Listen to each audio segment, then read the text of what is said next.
All right.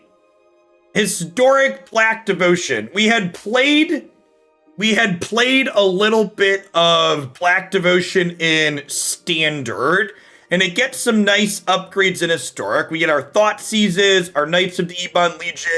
We get Cauldron Familiar to loop with Oven, which is nice with Ayara. And we get some okay 2-drops here in both Fenlurker and Gifted Aetherborn. One of the things that's sweet is that we've got some Vito Thorn of the Dusk Rose here, which combos very nicely with Grey Merchant. Basically doubles your devotion in terms of how much damage you're dealing.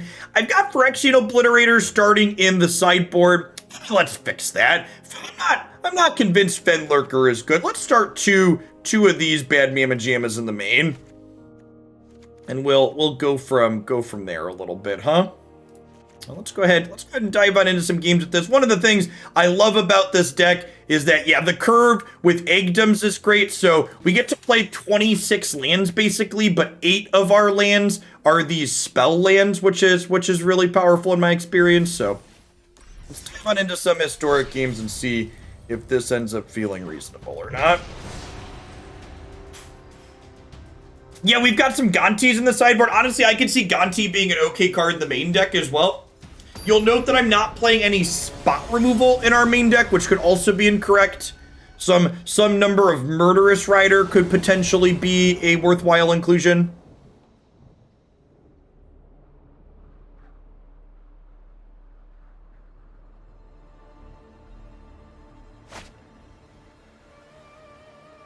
Take a mulligan here, looking for a second land in our 26 land deck. I guess we can play most of these cards. Do we YOLO it? We're on the draw. I'm going to YOLO it.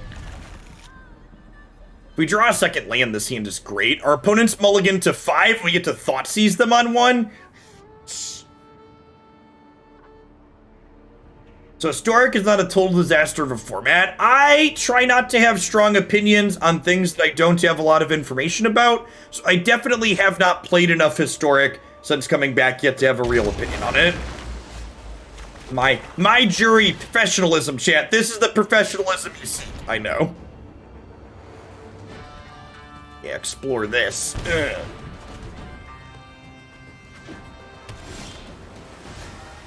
Never didn't have it. I would like to remind everyone that I am a trained professional and you should not attempt these same keeps at home. It's very bad for your record. Or, thanks for the follow. Welcome to the channel.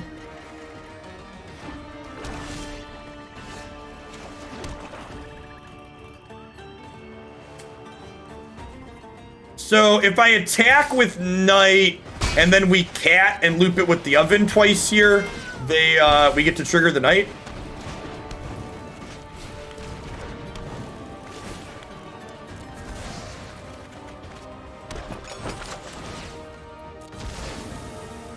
Yeah, so you're right that I could have double Thoughtseized on 2 to give the Knight a counter, but then my opponent would have gotten to play their 2-mana spell ahead of time. There's also a chance that my opponent who played a Ketria Triome on 1 was playing a Tybalt's Trickery deck, because they mulliganed low and then played a red source. So I think playing around a potential Tybalt's Trickery there was definitely a worthwhile endeavor. If we knew with certainty they weren't on Trickery, I think you're right.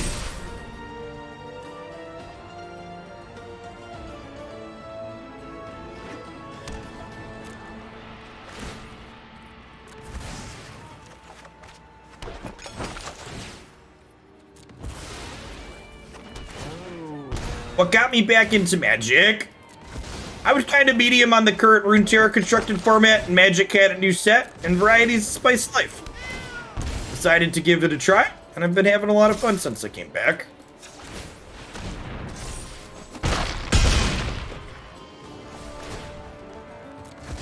Nah, if it was just about the money, I never would have left.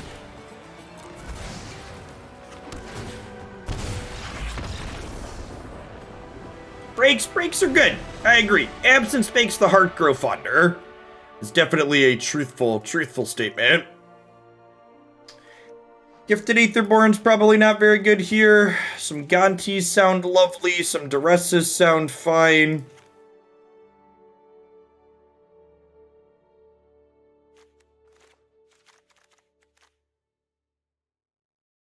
Submit. Click submit.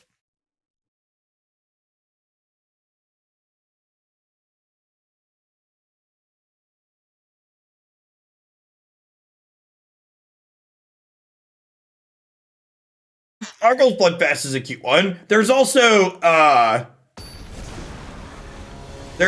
what's it called? Phyrexian Arena is a card you can play. I don't know. I'm trying Gonti out. I like that Gonti has Death Touch. He's a pretty sweet. Gonti's a pretty sweet 2-for-1. I mean, it worked out so nicely last time. This hand doesn't have as many 1-mana spells in it, though. Nothing but net, chat. Just all of the swish. All of the swish. Yeah, get your stupid Weather Runestone out of here. Nobody got time for that shit. You can't keep getting away with it. Meow! Alright, Chad, you know what the difference is between you and someone in the MPL?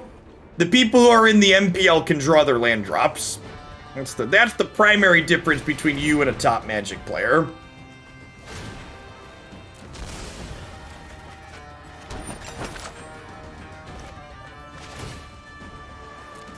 It's just rude shit.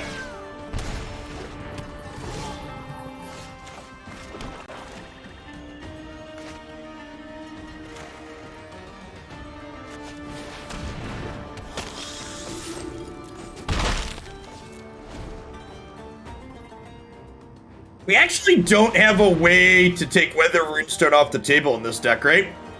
So you'd probably just err on the side of boarding the cat oven package out post board, so I just like get to ignore it.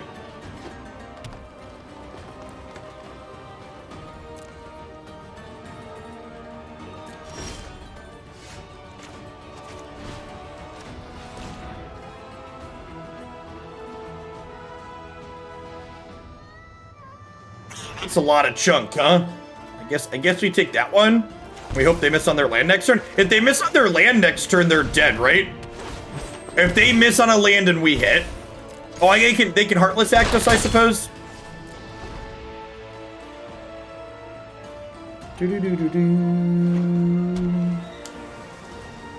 Please play Born Clicks. Please play Born Clicks. All right, land. Land. Land. Land.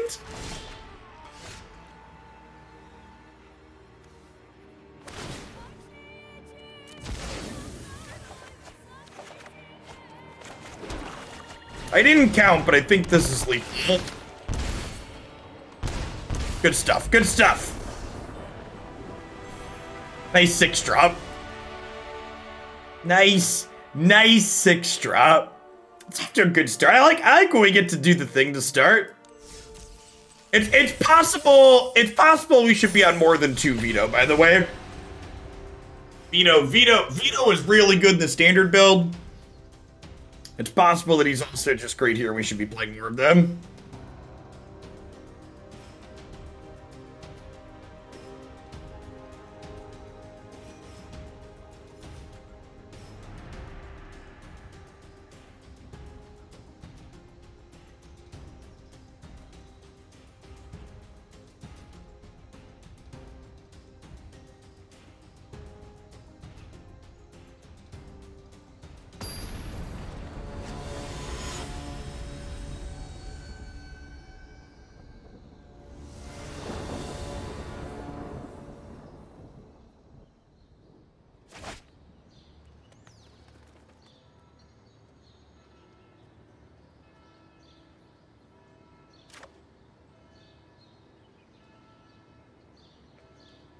I think I mulligan this one, right? Because, like, it's got 2 5-drops in it, and just, like, it doesn't have a discard spell. Yeah, the other ones, we kept 10 discard spells. Never. Listen, chat, you will never lose a game because you mulligan to 5 if you always keep 7. Those are just the straight facts. Nah, I think we ship the cat here. We have, like, shipping the cat, we actually have a perfect curve, right? I have turn 1, turn 2, activate turn 3, play turn 4. Now, the cat just doesn't do much without the oven. Whereas, like, this hand has a very good curve as is.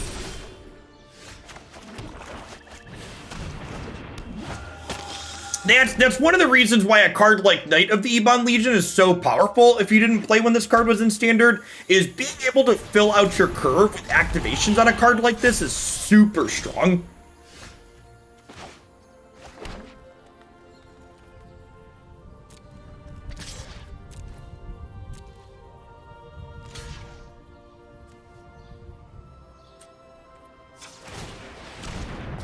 I was just gonna take my 1 free point of damage, but I will definitely eat your mammoth for free. That'll do, pig. I was expecting them to go no blocks, and then I was gonna play these two out.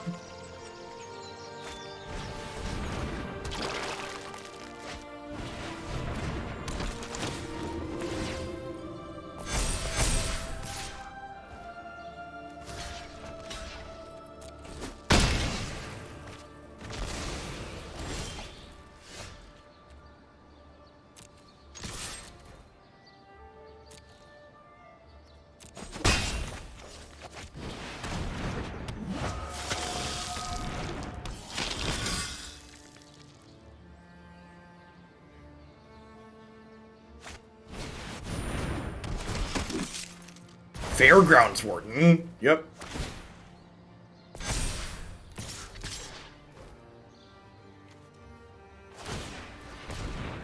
Really want to draw some running lands here, huh? The people at home that are judging my opponent's play, I would remind you that you don't know the cards that are in my opponent's hand. So, like, it's hard to judge, like, how good or bad their plays are without the full information that they have. So, unless you're going to be constructive and helpful, don't just bag on the things my opponent is doing. Well, this actually isn't even very good, huh? Because they have the Scavenging Ooze. Zoom in on Tire. Thanks for the follow to the channel.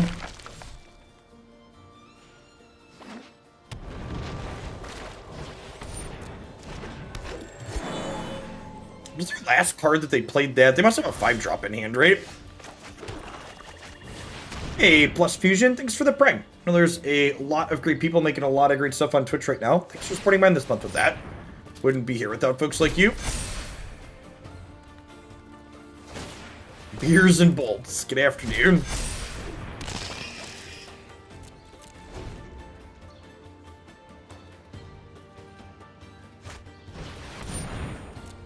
Yikes. We need more Porcupine, definitely.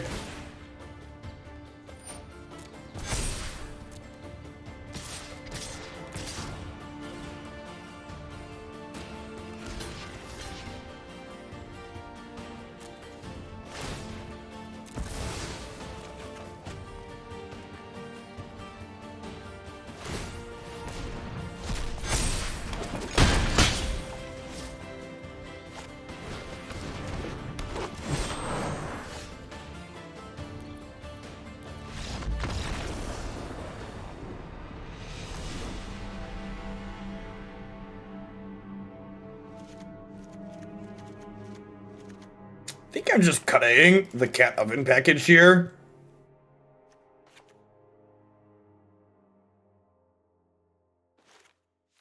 Like bringing in all of these. Heartless Act isn't super exciting against their +1/+1 counter deck, but like having more removal for things like Fairground Warden seems real good.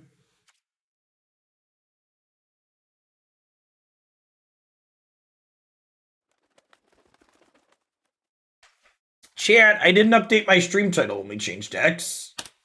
You're slacking. You gotta remind me.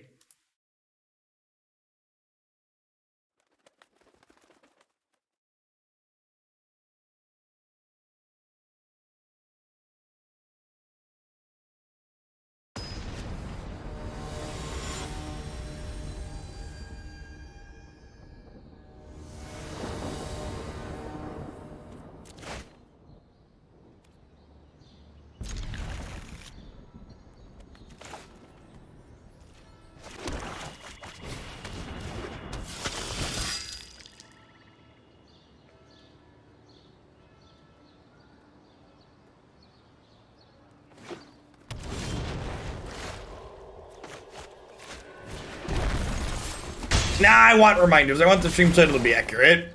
It's just, the note on the stream title is if you're gonna give me a reminder about the stream title, make sure you refresh before you give me a reminder to make sure that the stream title's actually wrong. There's that. Sometimes it doesn't, especially on mobile, it doesn't update in real time.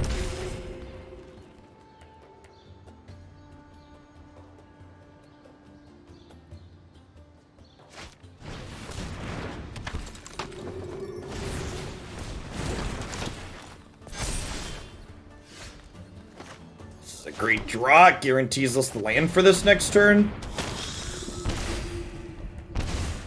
Oh, I missed a point by not attacking first, right? Yeah, I should start on attacks. This Grey Merchant's lethal, right? It's just like turn 5 lethal Grey Merchant with Ayara and Vito.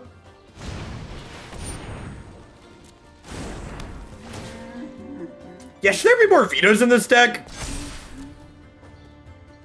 Is that the play? More Vitos?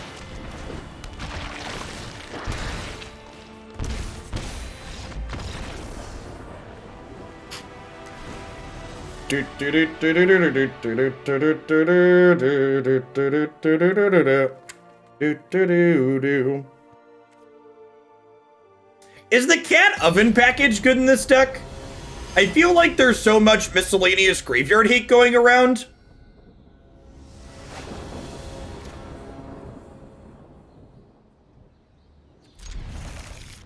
Maybe we trim that for like Vito and like maybe some interaction.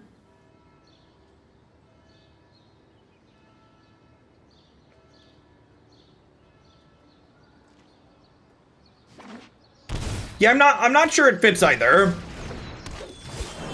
Revenge Revival. That's cute. Oh, Revival combos with Vito, right? Do we just turn this into more of a combo deck? Oh, I like that idea. We could totes splash white in this deck.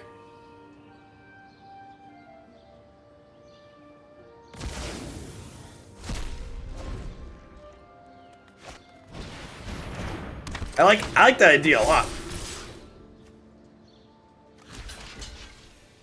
This isn't trample, right? Yeah, it's just X-proof from black.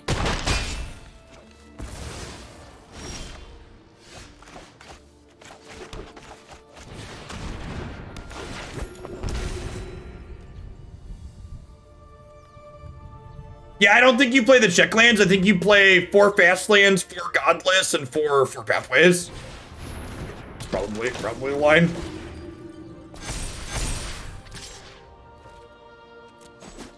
We have half the fast lands in this format.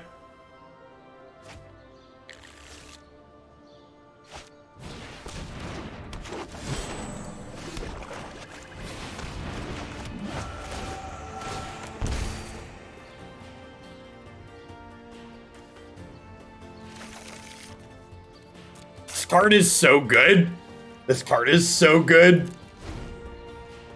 If you haven't played with Gonti before, chat, however good you think this card is, it's much better.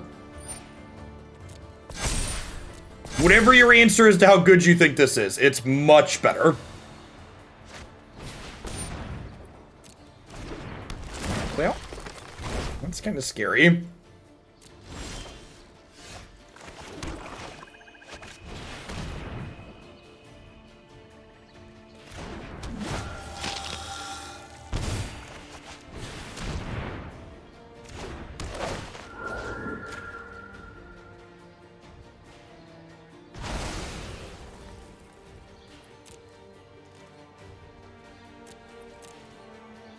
So this is going to be for 9 next turn.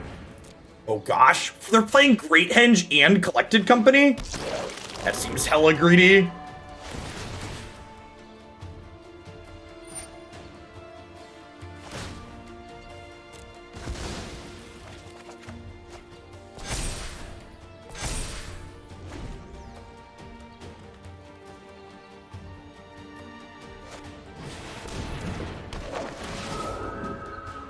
Yeah, I saw Collected Company, but I wasn't paying attention, chat. Come on now.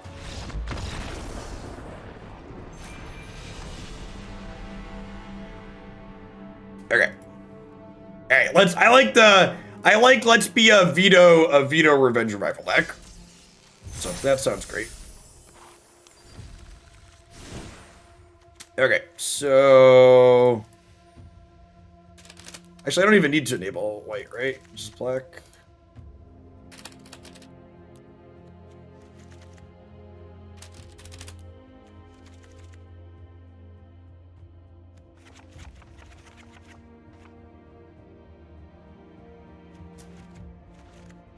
Do I need to give up a castle? I only have 10 swamps. I might need to give up a castle.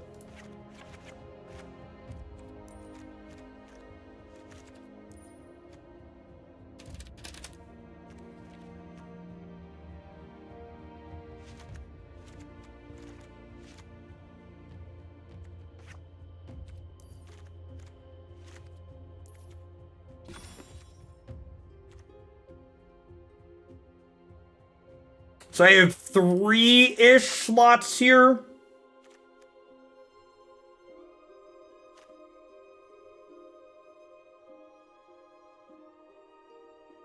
Fen Lurker might not be worth playing either. I have like 5 slots. What are 1-drops look like? Oh, you know what? Can we just play like Gutterbones? That's a card. That's a card that's good with Ayara. We have Dread Wanderer too.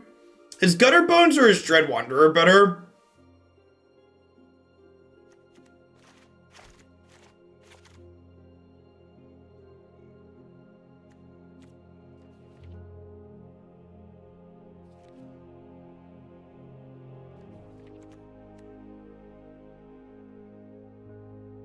Gutterbones is easier to recur for sure. Scrap Heap doesn't work with Ayara, and we don't have a lot of creatures.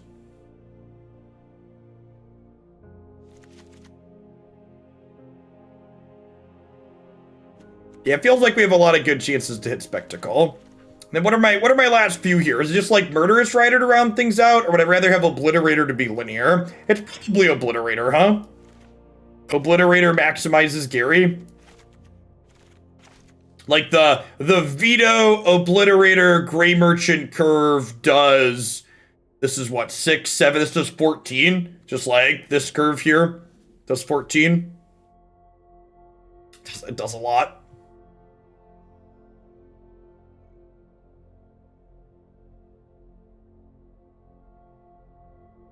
Fiend Art isn't as a cute idea. Obliterator does love him some critters, you're not wrong.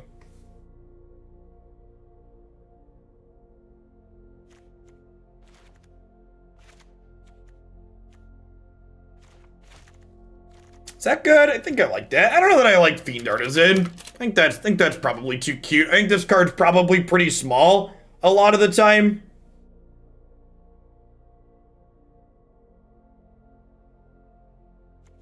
Are there any white cards worth playing out of the sideboard? I have 12 white cards. I have 12 white sources, so I can play white cards in the sideboard. We like 3-mana Kaya? I guess she's pretty okay against she's pretty okay against the what's it called? Yeah, the Cat Oven decks.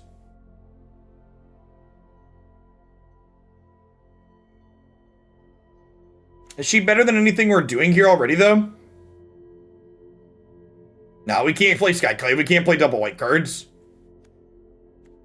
That is a no-go. Is Leyline better than Rest in Peace? Probably. It gives us devotion.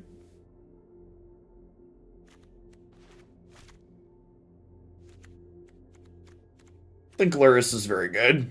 A couple of Kaya seems fine. I guess she's bad with Leyline, though. I wouldn't mind a way.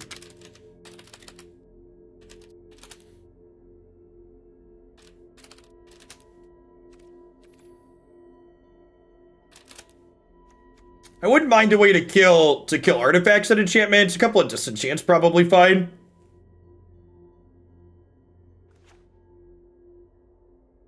Fragmentize doesn't kill cleave. Just like a pretty big deal.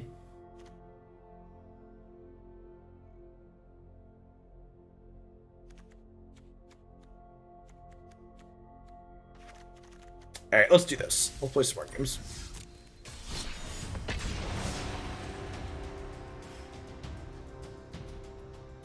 Forsake the worldly cycles. I can see that. Feed the Swarm's not a playable magic card. The amount of life loss and the fact that it's a sorcery speed's a big deal. Also, again, if you listen to what I said, I'm looking for a card that hits Embercleave.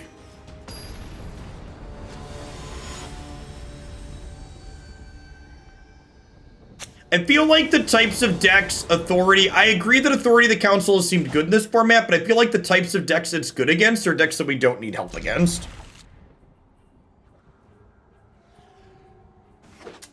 Mortify is not in this format, right? Can someone confirm that for me? It is? Oh yeah, that card was standard legal at one point, right? That one doesn't kill Cleave, but the thought. I've heard worse suggestions.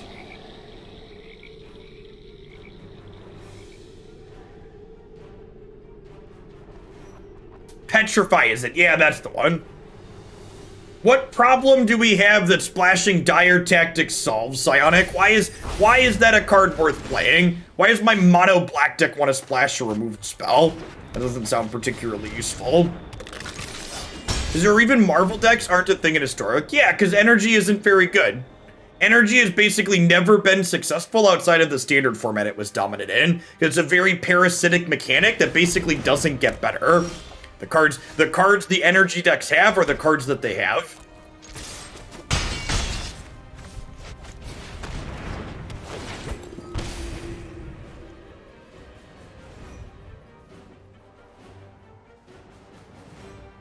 Are they Esper? They're missing land drops, asking the real questions.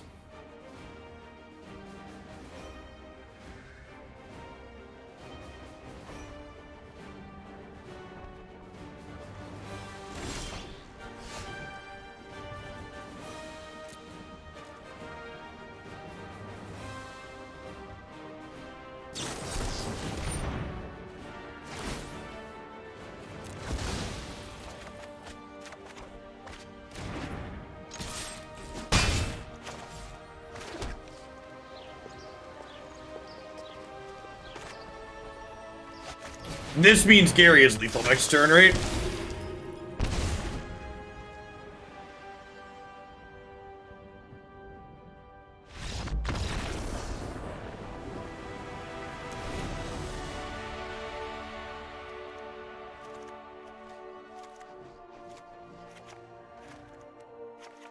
Our plan against control is real clean.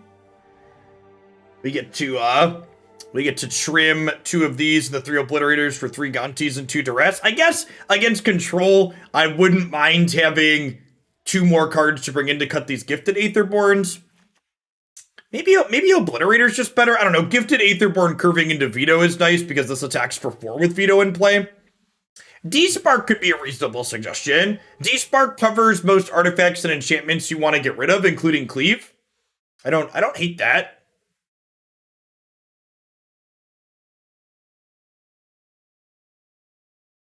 Yeah, I like the suggestion of Despark. That seems like a pretty playable card. It's good flexibility for when they don't have an artifact or enchantment. It like tags like planeswalkers and creatures too.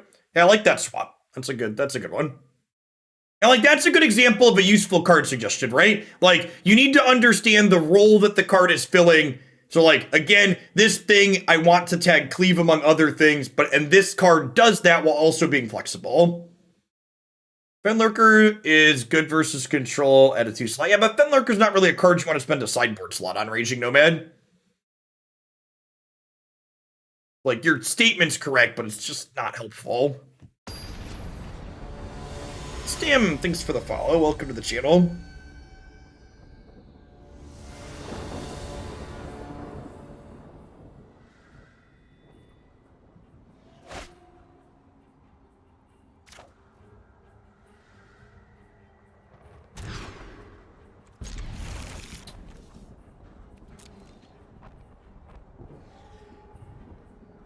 Thoughtseize into Gutterbones. Thoughtseize, he says before getting...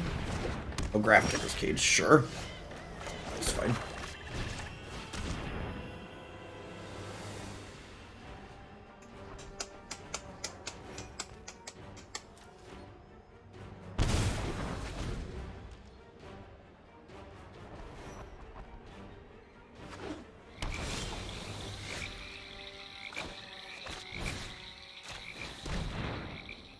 I'm casting this before I play my land because I want them to cast their Jawari Disruption on it.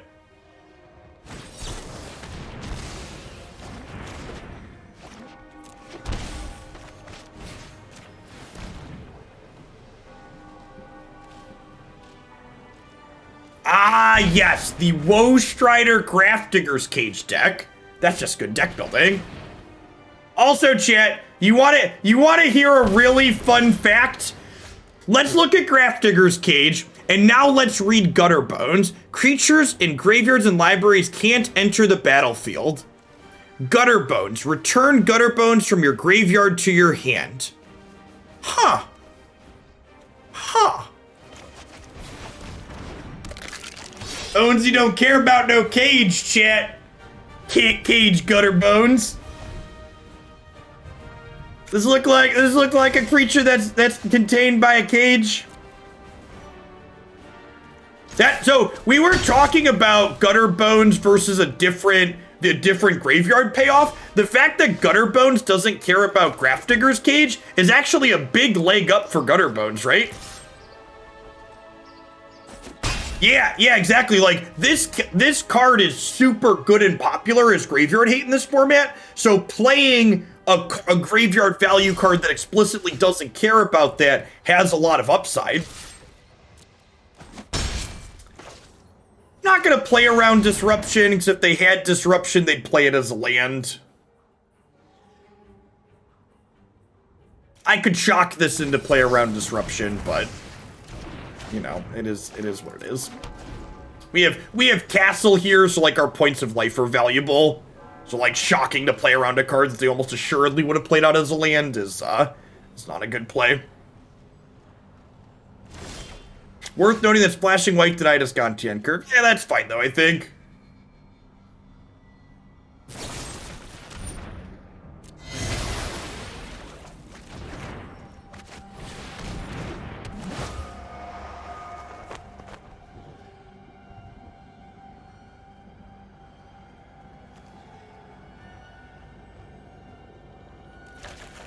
This card is really good. Like, really, really good.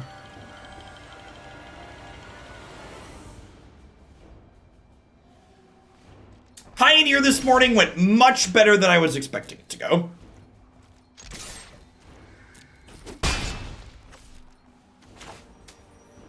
You see this here, chat? This is bait.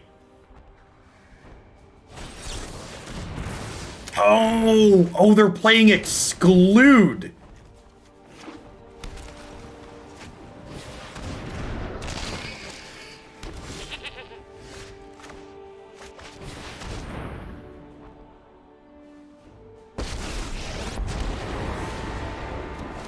You've already think fast. Think fast.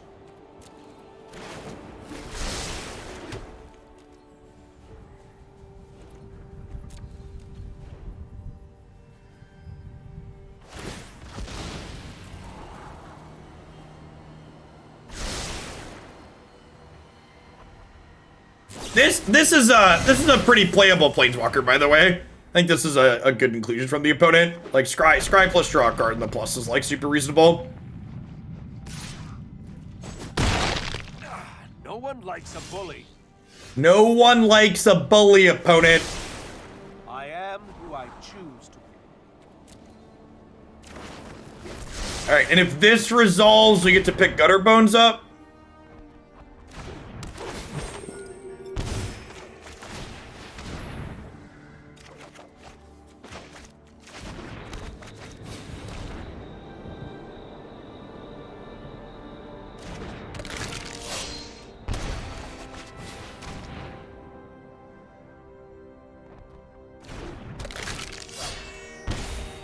This is the Unraveler of Secrets. For people that are just joining us, we're playing copies of Revenge because Revenge with Vito Splinter Twins, our opponent, kills them with the 1-2 combo. Hey, thanks for the Prime, Jake. I appreciate that. Hopefully your next few months are a little bit better. Chaos Muse, thanks for the follow. Welcome to the channel. Got me. What's really gonna get us is when they escape this Ghost Rider. I'm worried about that.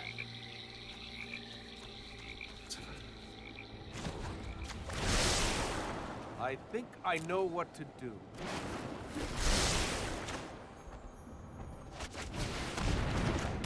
Their cage does stop my Egdom's Awakening here.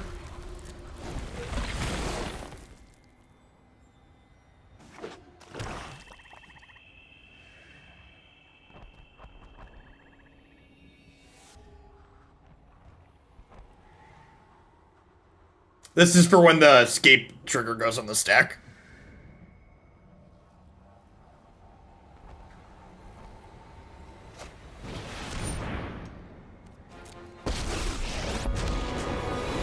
Rats, they figured it out. Fight with honor.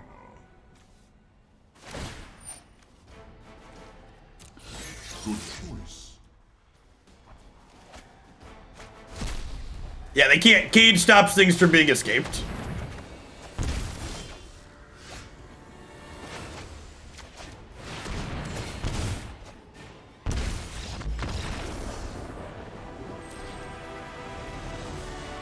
This deck is gas. All right, I need to run to the restroom really quick. When I get back, we're gonna play a couple more with this. This deck's been great.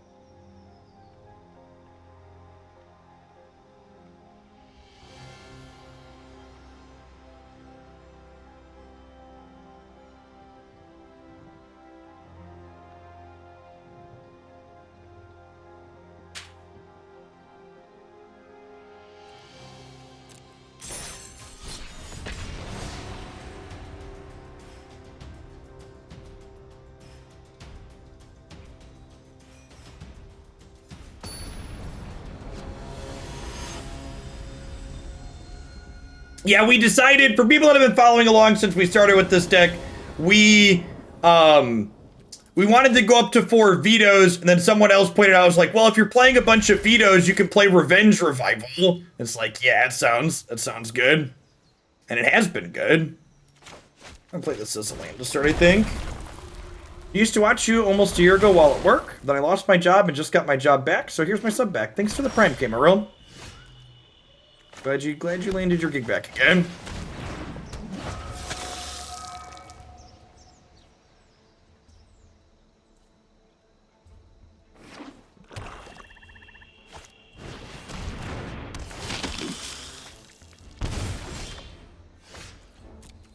The revival half of Revenge Revival, also pretty relevant with how our deck is built, which is great.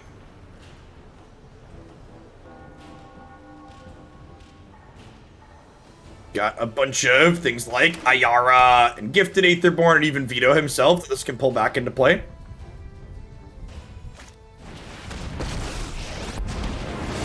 Blood is my beginning, and it will be your end. Opponent missed 1 point of damage here. What is one life to save?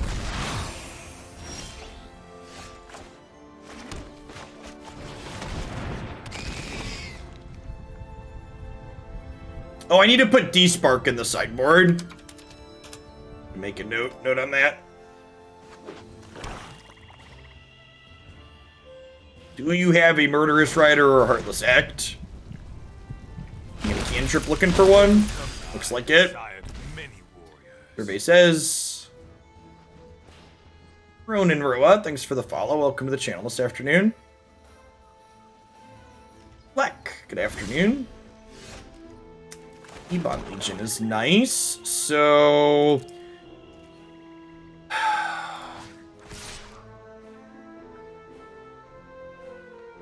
think I'm into attacking them. With the Nitron.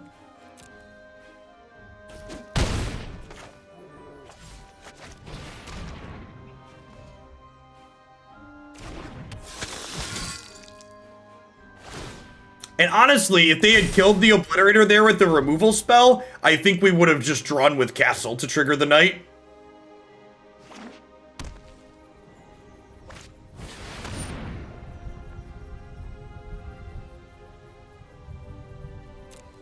Oh, they're also playing a Vito combo deck. That's funny. This is but a taste of my power.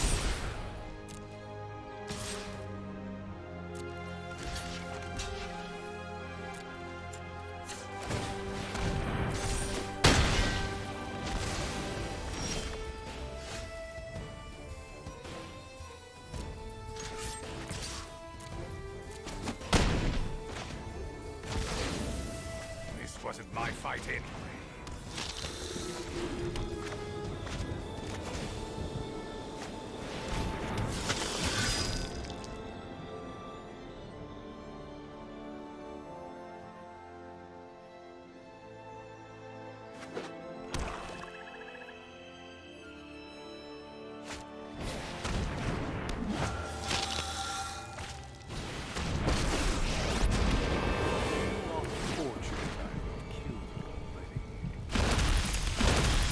Join my crusade. Hey, Gas Splinter Twin.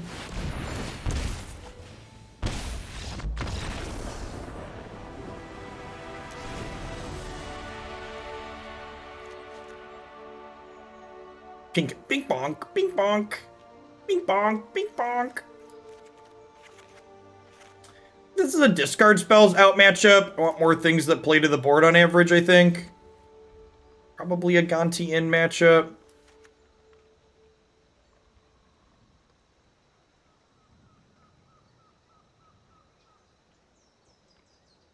Need two cuts here.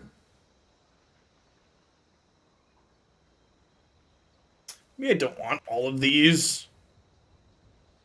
I probably want a couple more pieces of like generic spot removal in my sideboard. Only having 2 Heartless Acts for a matchup like this feels a little bit on the low side.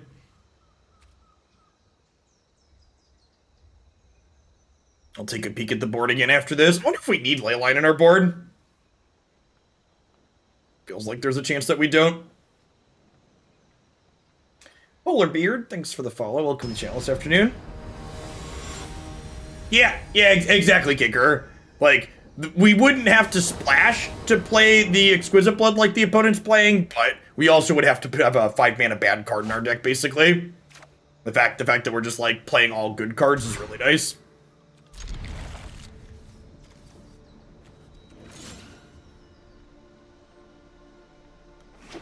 Hey, thanks for the 2 months, Unreal Me. It's good to be back.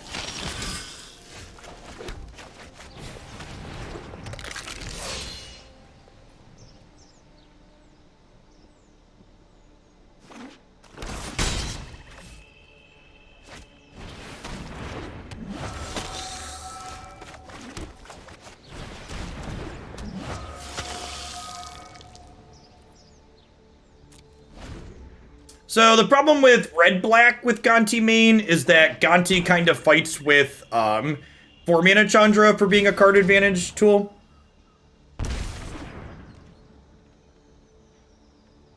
You learn a lot about a person, chat, based on how they sideboard in matchups like this one. People that leave in their Thoughtseizes.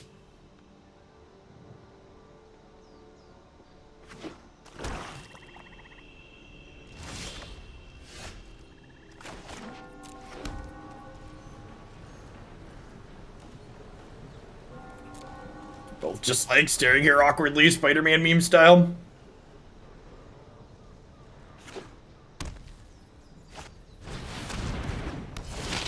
Pretty good.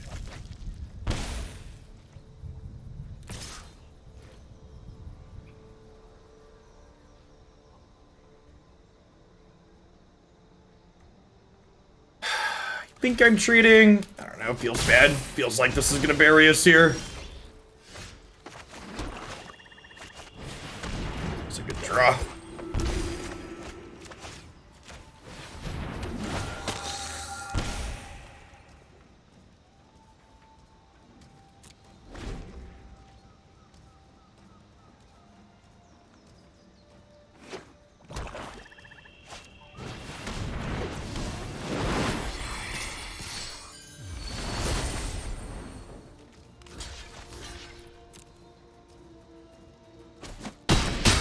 Assume they're gonna make us discard here.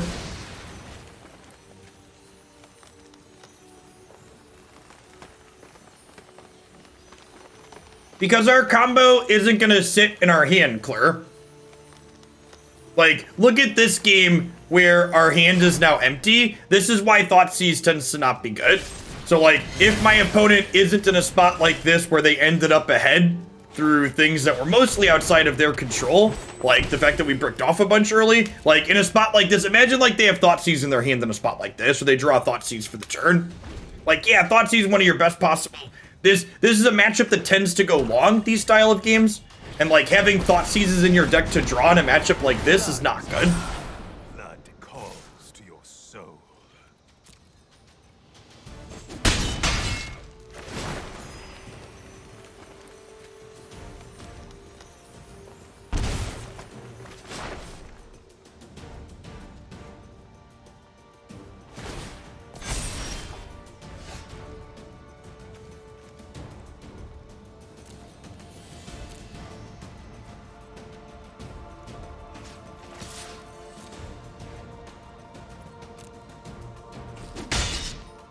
Show some respect.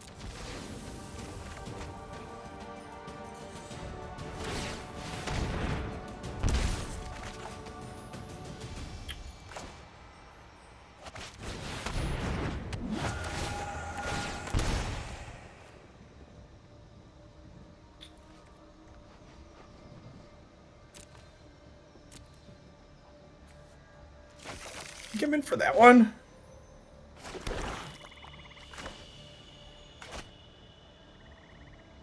And I think we just play this for the turn. So this way, if they kill Gonti, I have Dusk Legion to block with.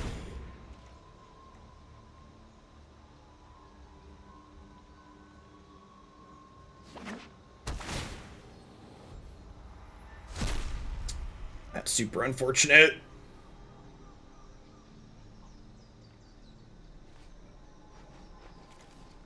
This Agdams was gonna be okay.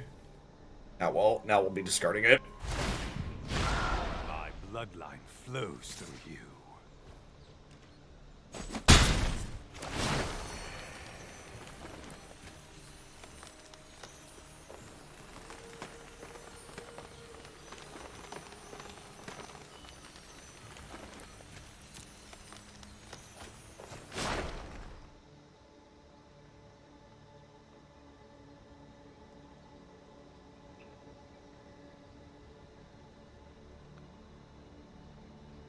We could sack Gonti and bring it back. Not without drawing a land.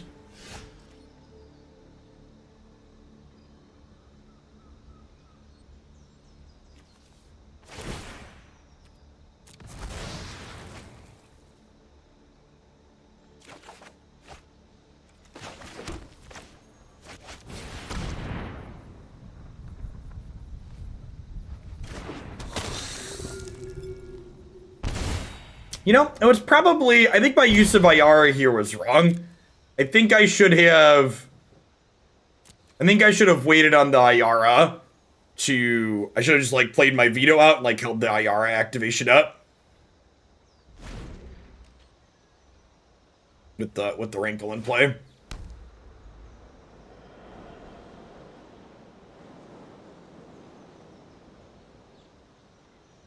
Raja, thanks for the follow. Welcome to the channel this afternoon. That's in. That's aggressive.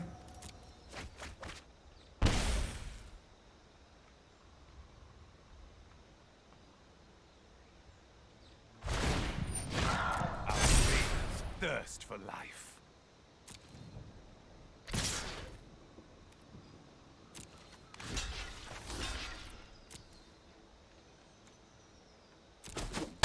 Yeah, the opponent's playing Pioneer deck, basically. Mono Black Aggro's been a deck to beat in Pioneer for a long while now. It's very reasonable.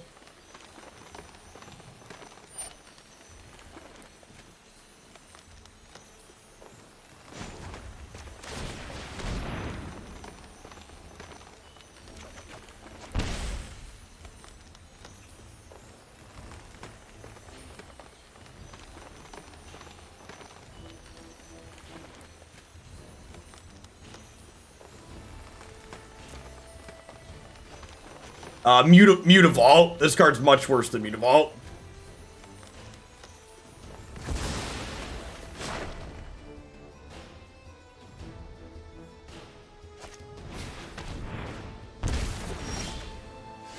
Well, I rewarded them for putting Thoughtseize in their deck. Yeah, I missequenced a couple of different things here. Definitely could have played around that Thoughtseize. No, you're supposed to get to see what they sack, because in paper, you can't choose simultaneously. So digital has to reflect paper, even things like that aren't good.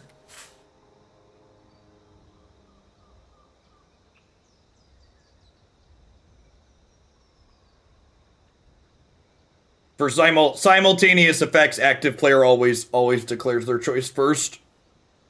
Simultaneous.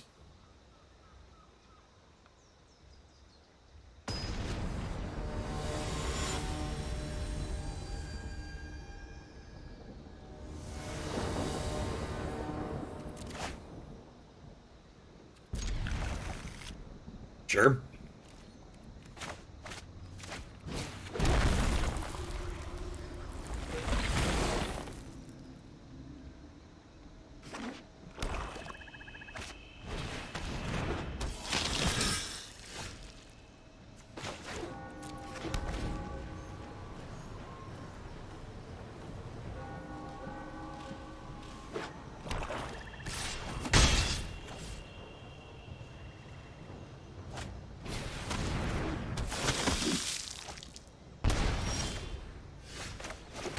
Right on time, Gutterbones. Welcome to the party.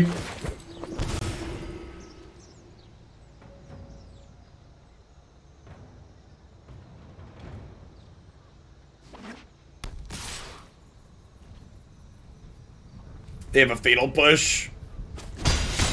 Is what this attack means.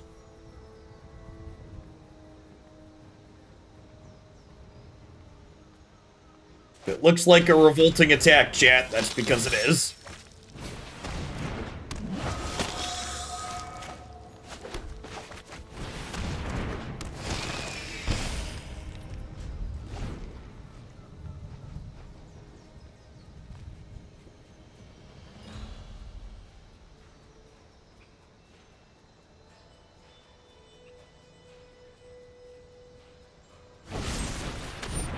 Really good draw.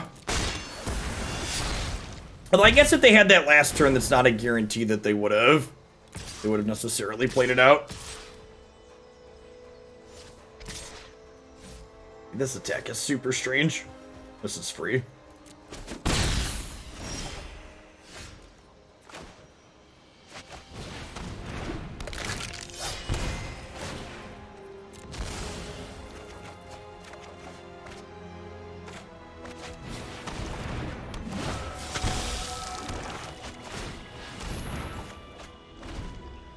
Oh, I missed sacking it. Cause I forgot.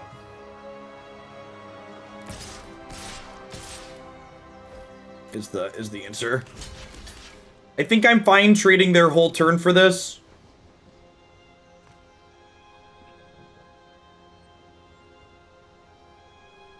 I guess if I read they have Fatal Push, they could let it die and then push my Ayara, but I think I'm fine trading Knight plus push for Ayara here. That's a good catch. I should have sacked it to draw a card. Like taking I guess it's not that straightforward though, right? Cause like if I sack it there, they get a counter on counters on their 1/1s. I actually don't know. That could go either way. Those would have been 2/3s there. And And, like, it would have gotten another counter this turn. On first answer, I didn't sack it because I didn't think about it. On second answer, thinking about it, I don't know if sacking it was right. I think there's discussions for either. The prospect of potentially being up a card. Yeah, nice Thoughtseize. Sweet card to keep in your deck.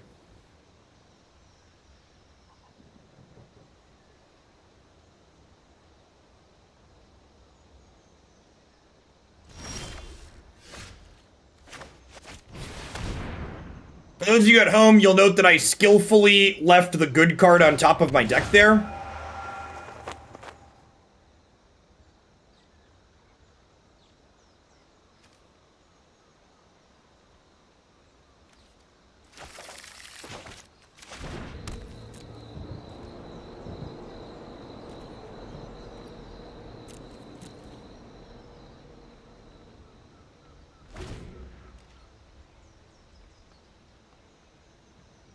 No, I get the Rider if I cast the removal spell.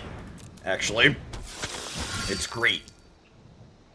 I can't use mana of any color. I can't use mana of any color on the Rider once it goes on an adventure, but I do get the adventure.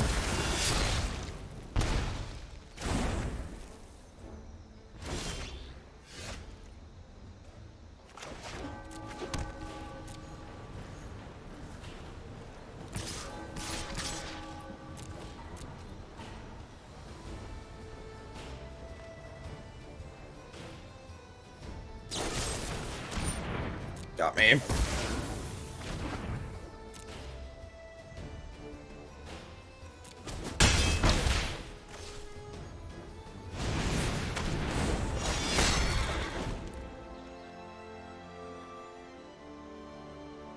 It's kind of unintuitive. Not if you read the rules text of Adventure. Nothing on the rules text of Adventure talks about you needing to be the owner for it to work.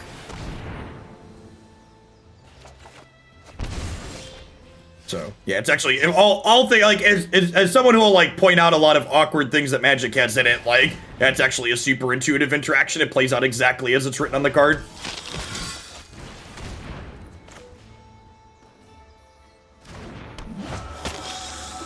If it said something about owner, I would say it would be awkward, but it doesn't. Hoser, thanks for the 10 months. Welcome back.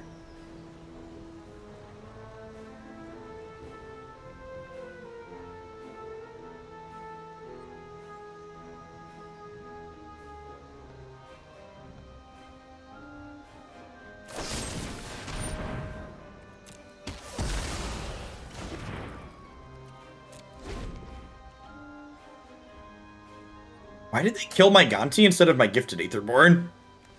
Someone else did this earlier too. You should not kill Gonti instead of Aetherborn. He's already drawn his card. I've already played it, and this has lifelink.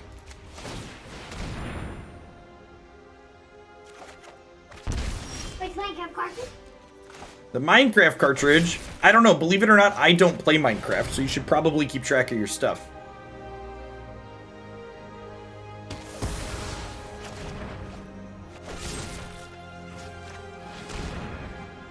Is it in this switch? Let's check.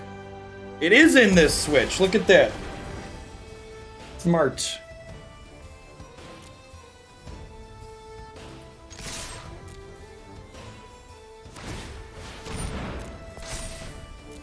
Baseless Haven activates.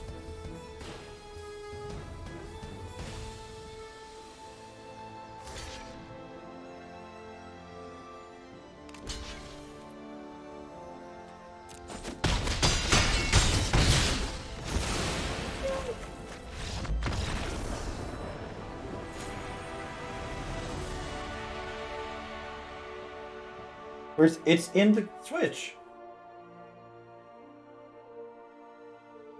Was it not? Oh, you must have pulled it out then and left it running, because it said it was loaded on the thing, so you really must have lost it then.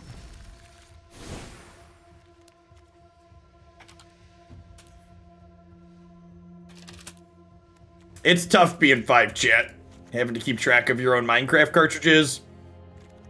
I think I want some more actual removal in the sideboard here. I think I'm gonna give up these. I'm gonna give up these Leyline of the Voids. I want a couple of Riders. I'd bring this in the control matchup too. If I have Rider here, that means in the control matchup I bring in 3 Gonti, 2 Rider, 2 Duress, and I cut 3 Obliterator, 4 of these. That seems great. Hey, was that you, Kelly? If so, I think you're probably supposed to cut your... I think you're probably supposed to cut your what's it called against me? Your Thoughtseizes.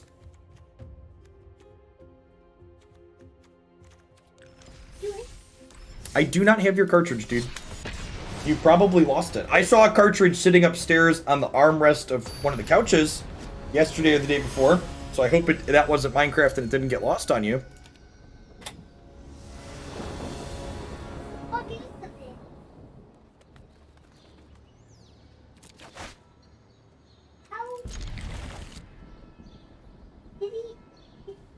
I wish Davriel was more relevant. Yeah, Kurt's not super playable.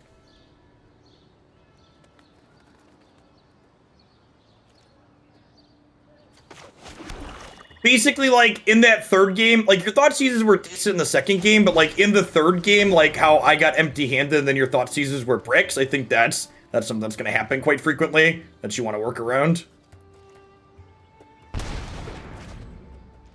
Sweet, and we got a matchup where I'm super excited to have a bunch of extra spot removal at my sideboard, huh? How's Historic felt with Uro gone? Historic's been alright.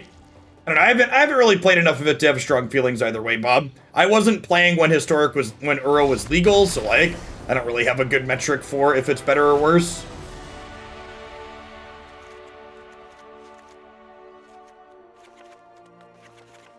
I think we just like board out the combo aspect and basically turn into mono black control. What do we think of this? This looks real clean. Gonti's in. We have a little bit of this for life gain at the top end of the curve. Okay, I think I'm into it. This is a Despark matchup. Despark's hits Henge Cleave, hits Questing Beast too. And maybe I want these in my deck. Do I want to trim Grey Merchant? I think, is it crazy to cut Gary here? I'm bringing in other top end, so it feels like not crazy. Like, the life gain is nice, but I feel like we'll grind them out eventually, right? I think I want to trim these. And I think I want to keep Gutterbones, because Gutterbones with Ayara is like a good card advantage engine for us in the mid game. I think I like this. Now, I think Ayara and Castle are the way we generate cards. Ayara also gains us life. Maybe 1 Gutterbones is a fine trim. I can see that. Maybe we split the Gutterbones and the Gary's 3/3. I don't know. Just playing a 2/1 on 1, even though it comes into play dapped, is still pretty good in terms of like meeting the girl deck on resource efficiency. A lot of value in just like having cards that play out early and cheaply.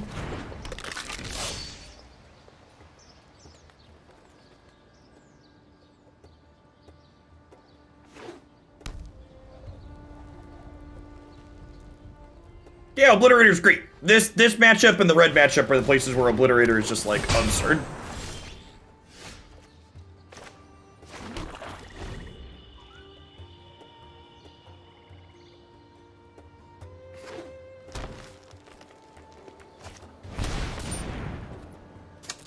That's rude.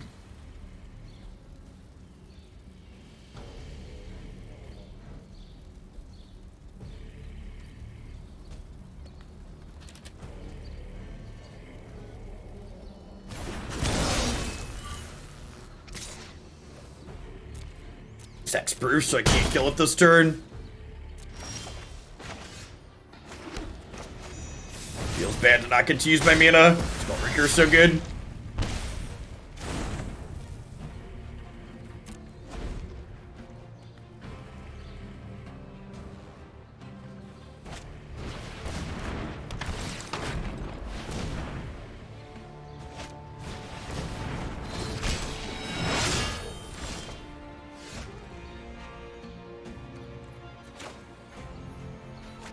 Alright, well, this card just got devoted to a land.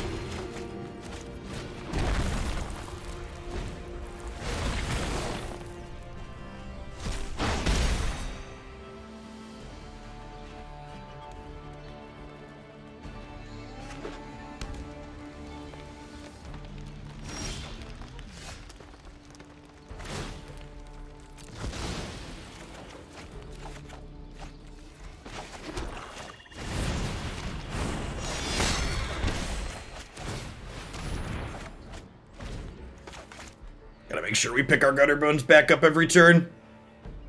Clothis can't eat it. That's kind of scary.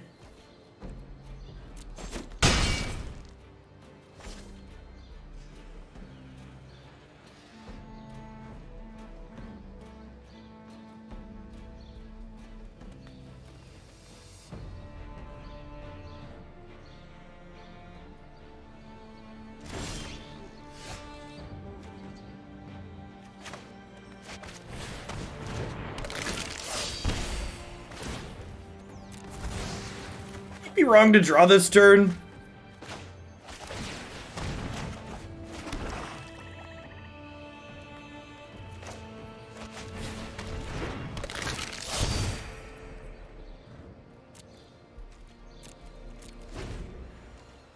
One, two, three, four, five, six, seven.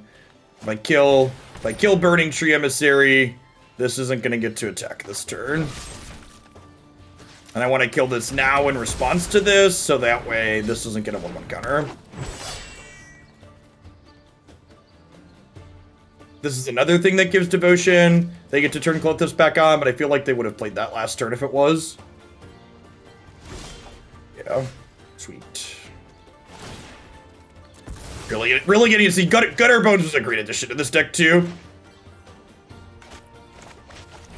Getting to see that engine really get going here. And remember, I boarded out my combos, so there's no reason to play Pathways on white, even when we do, like... Well, I've got Desparks in my deck right now, actually, but Concealed Courtyard covers that use.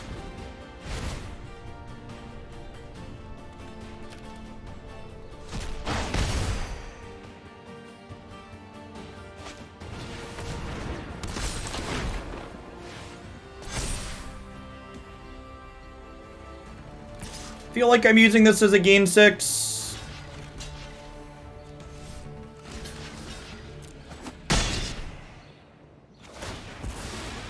This one doesn't leave a card in the bin either, which is nice.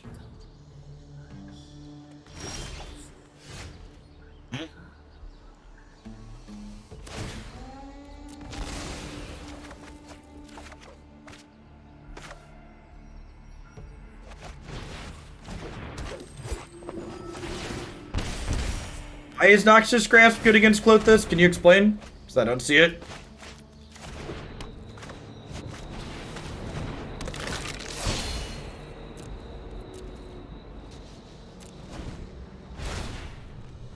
Yeah, so this was something we used to do. We did in Standard for a little bit. Grasp does not exile, it destroys.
We get to do that at least with it, I guess. could be worse, I suppose.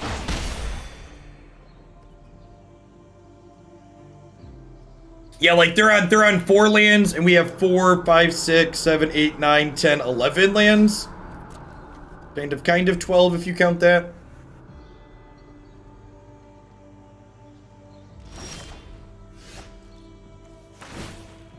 To her credit, Ayara is just like, here, grinding away.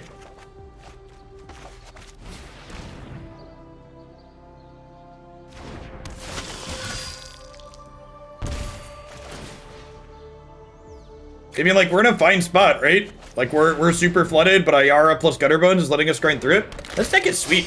I really like where we ended up at. The first list we started with was like really close to the standard build, but this where we've landed is like pretty far off and using a bunch of historic only cards, which is sweet. Yeah, both of these are about to trigger here, and I can activate Castle at end of turn here as well. Oh, I was one short on these, huh? That's sad.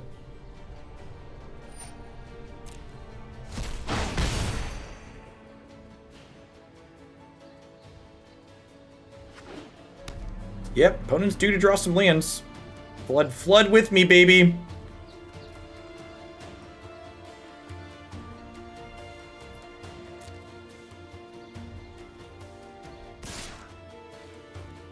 Excuse me? Yeah, deal. What's the card they've been holding this whole time? Probably a land.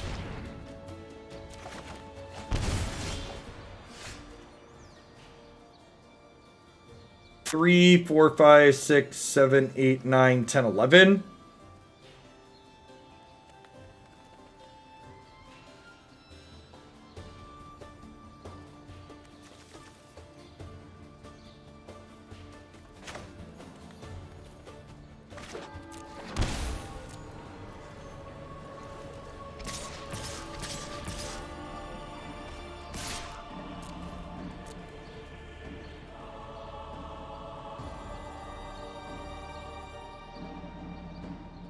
Yeah, and like, we're keeping this deck in check with this many lands, and we haven't drawn an Obliterator.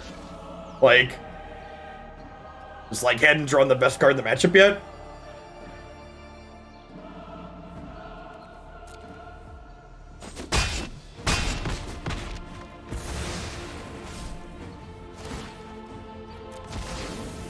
Is energy playable in Historic? It is not. There's a couple of miscellaneous energy cards like this that see play, but in general, it's not really playable. Catch my drift.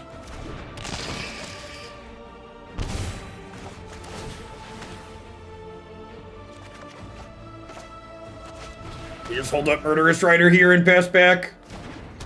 We are unfortunately one short. That's fine.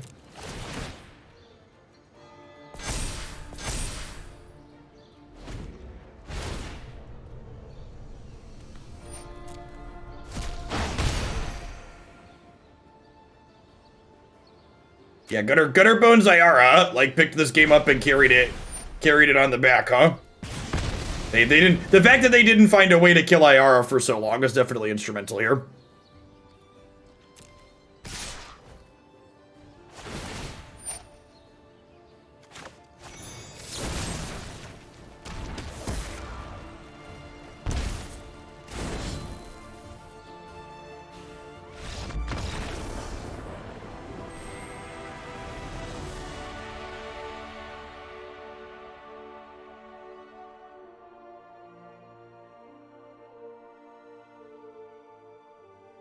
Do you play Harness, Lightning, and Glimmer? Maybe. Like, both those cards are like, okay. I could see those two being okay together. I like this deck a lot, too. It's great. It feels like a really good mix of things. I think getting to play 8 spell lands is great. Having a combo kill is great. Getting to play Thoughtseize is great. Getting the grindy card advantage with Ayara and Gutterbones is great. Yeah, this is fine. Not amazing, but fine.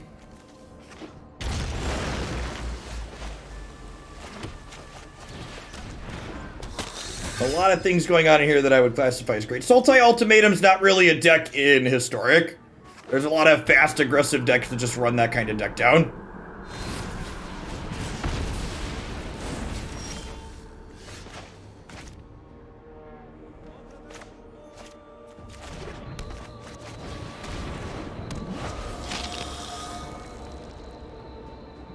Is my pet a bear? It is. I should switch it back.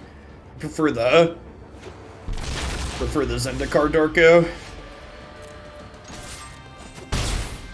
You have an update on the Minecraft cartridge? Well, he hasn't come back in here yet, so I assume he found it.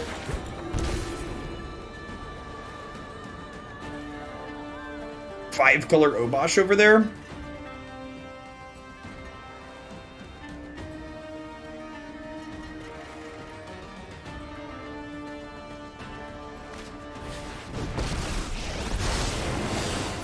Right into battle.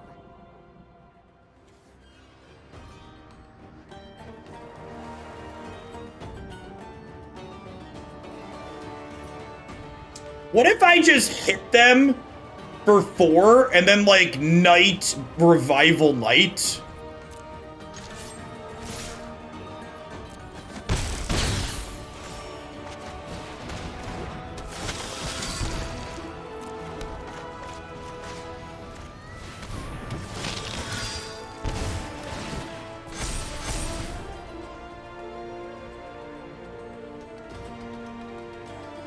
That sounds good. They don't have, like, Anger of the Gods here. We could get Storm's Wrath.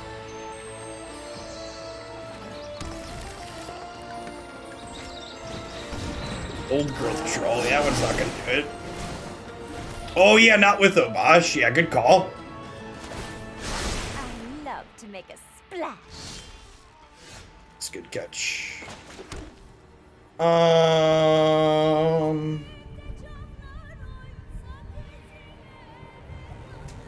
If I attack with everything and they block here, I make this 5, 6, 7, 8, 9. Can I still come up short?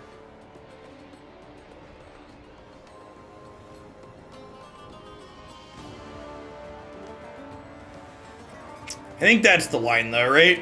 I think we just want to put them dead to Grey Merchant off the top. Also pumps up the Knights.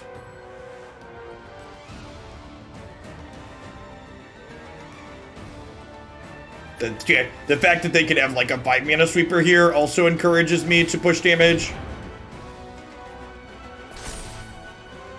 And actually, getting these up to 4 toughness has value as well. Well, yeah, I'm not putting them on. I don't think my opponent has a 3-mana sweeper, though. A 3-mana, 3-damage sweeper, because they had the opportunity to play one of those and didn't earlier. So. Got me. Lefty, thanks for the follow, by the way.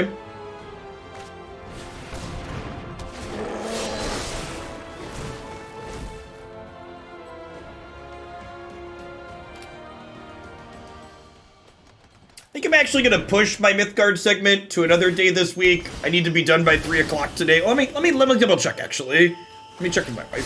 One drop ripples and grows. Let me check with the boss before I make a decision. So I would like to play this deck for a little while yet. Alright, so any castable black creature kills them alongside Ayara.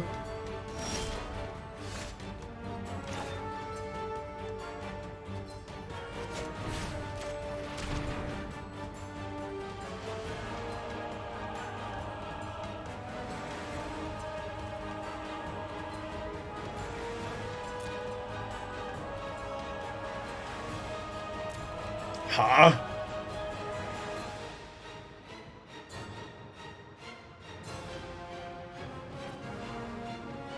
So I think I'm gonna take Bone Crusher here, and I'm gonna play a land. Yeah, and that's exactly what I'm doing. I'm gonna draw with Castle at their end of turn to set. Actually, I'm gonna draw now to trigger these. Perfect. So this doesn't care who takes damage.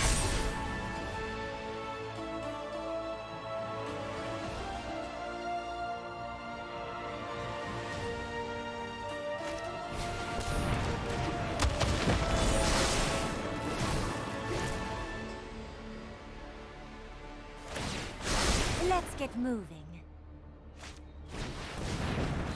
All right, well, our window for a lethal one is real small now. Clothis plus Old Growth Troll is hot. Opponent's deck is sweet. I don't know about the Obosh part of it, but everything else seems real good.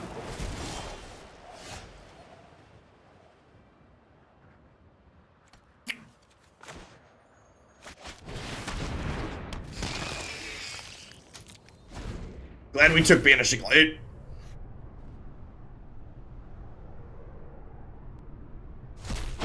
So no longer have them dead to any castable creature alongside Ayara, but what's it called is definitely still lethal. Is Obosh lethal here? Speaking of, we're gonna take if 6 attackers. Yeah, that's lethal actually, right? Because it doubles them up. We take 24 here. They attack with everything.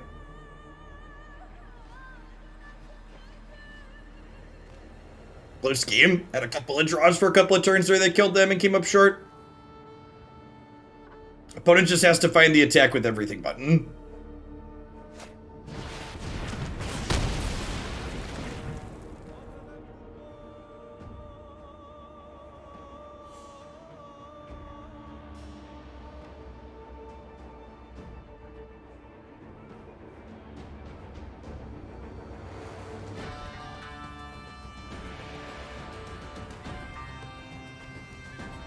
I have no idea, Stein.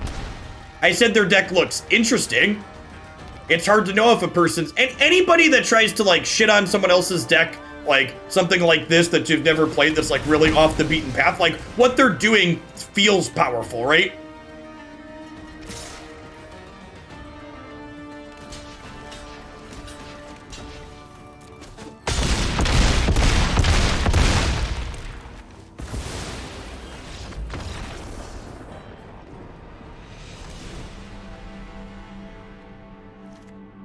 Like, at a glance, it seems like their deck is doing something strong. Their linear game plan does not seem unreasonable. And bring in a bunch of removal spells here, I think. It's a combo matchup. This might just be another matchup where I board the combo out. I mean, I identified why I was frustrated with Historic on Tuesday. The first Historic deck we played today was also bad. Like, a lot of decks that viewers send in just aren't very good. It's just like the blunt truth of it. People don't understand basic deck building heuristics, and things they request just aren't practical a lot of the time, which is why I increased how much money I'm charging for people to send in decks for me to play. So, like, this is a deck that I've built and I've been tuning, and it's been very reasonable and sweet and fun. So, like, you can brew in this format, you just, like, have to understand what you're doing. 1778ers, thanks for the half a year, welcome back. I also think, and this is important too, like, people keep asking me for my opinions on Historic. Like, we keep playing like this current opponent's deck is really sweet, right? But, like, it's hard for me to cast an opinion on, is Historic good, bad, or fun when, like, I'm playing against decks like this and I'm not playing against a bunch of sacrifice, right? Like, how it feels to play the format is, like, when I'm down here in the 90s and the 80%ers playing against other things that are sweet, like casual Magic is great. But that's, like, basically what we've been playing, right? Like, we're playing casual Magic, we're playing my sweet casual deck against my opponent's sweet casual deck.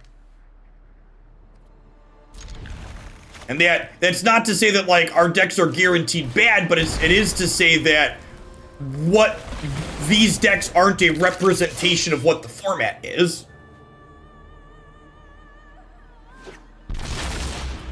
So I think, like, trying to derive, is this format good or bad, or how do I feel about it off of a match like this? This isn't the average, right? This is the atypical.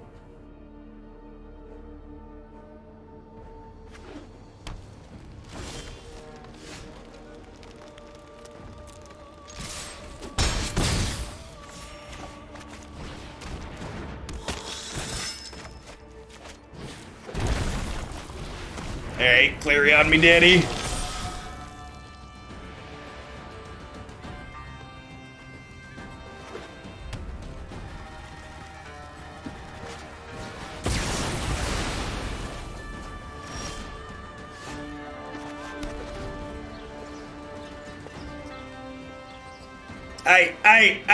I agree, Stale moves. I think Claim the Firstborn is an incredibly toxic card that should not be legal. I think Claim the Firstborn is a card that's very good against all the types of decks you want people to be able to play in Historic. It's good against, it's really toxic against the types of decks that generate good games of Magic. Games where, like, you play to the board and combat matters.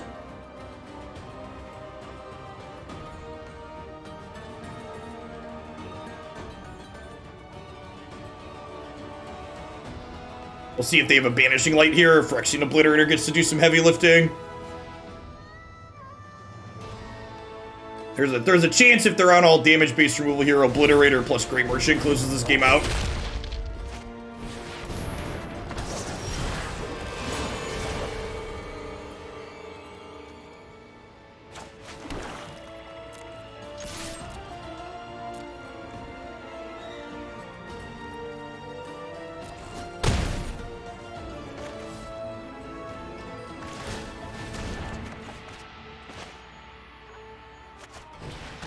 I think we just kill this Fade Morrow Elder, right?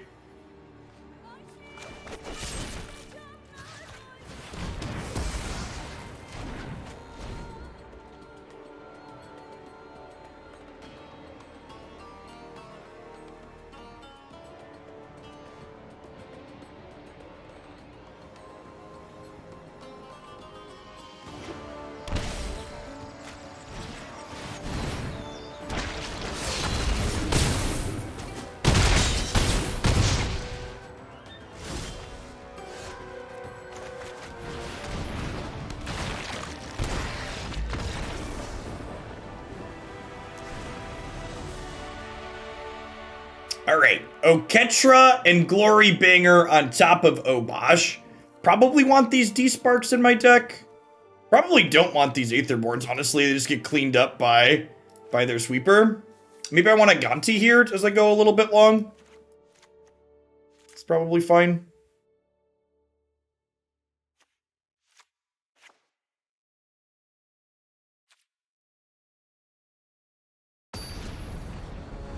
Yeah, I agree, Berto. But before I took my magic break 4 months ago, we had been planning to run a modified historic tournament where I was going to ban Muxus, Claim, and Uro. And I don't think my opinion on any of those 3 cards has changed since coming back. I mean, obviously Wizards finally banned Uro, but I think my opinions on the others remains the same. The format would be better off without them.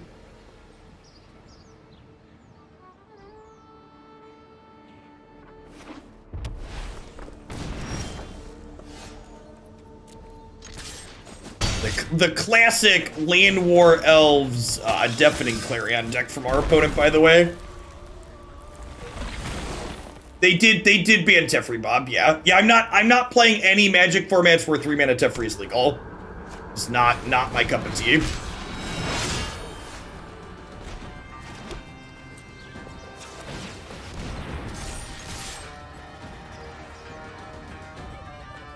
This deck's been awesome, Wargy.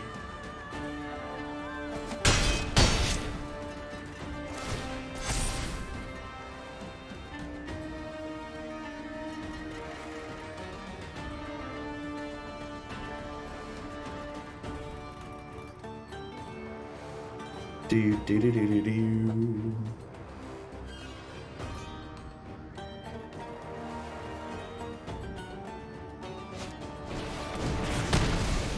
Got him. White Source is actually a little bit scary because the White Source means that they can cast a Banishing Light on my Obliterator. But if they don't have Banishing Light, Obliterator is like real good. Decks you played recently that are easy to pilot. I really hate classifying decks as easy or hard. I think what certain people find easy or hard to play varies greatly person to person. So like what I find easy to play is going to be different than what you find easy to play.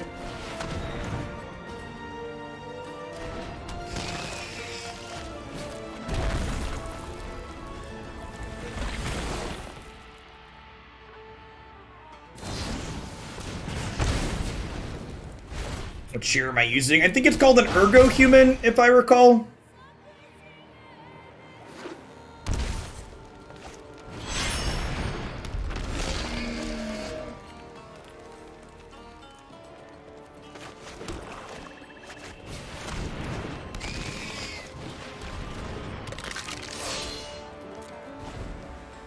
I think we pump the brakes for 1 turn here. And we Grey Merchant followed by an attack next turn. I don't want to like attack with an Obliterator and then have them remove something and then kill me. Who are you to call me? Your end has arrived!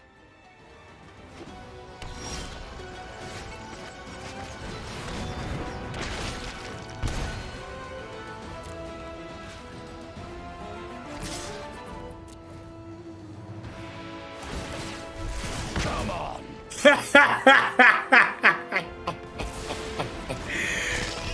Listen to them. Thanks for the roar. circuit triggers.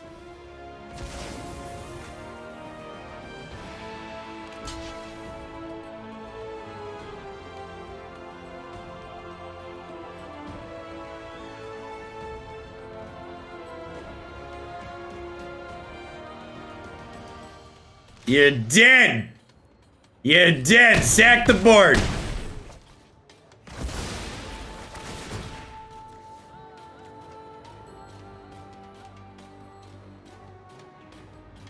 Sack some stuff. You dealt what? They sacked 10 things, right? Their whole board is gone?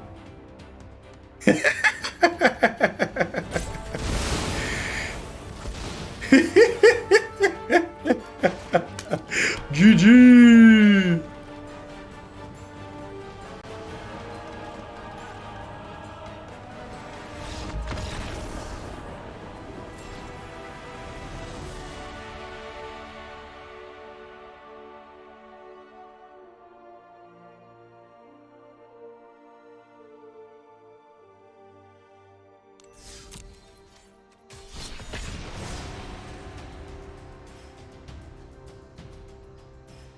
I'm waiting to see if my wife has her meeting or not today, Grindel. I might push it if I have to be done by 3.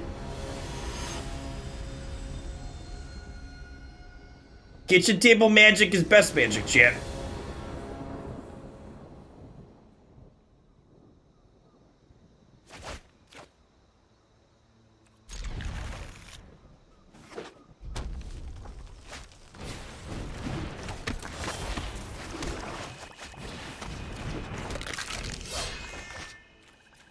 We have the combo curve.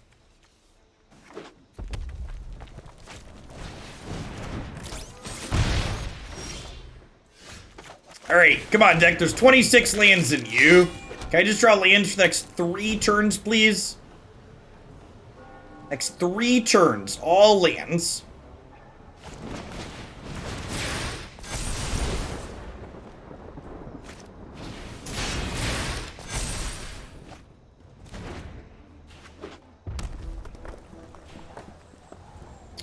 I think we've died.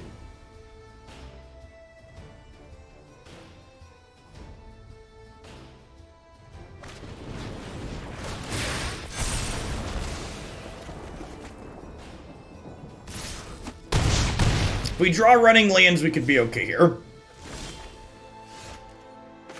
This is where the magic happens.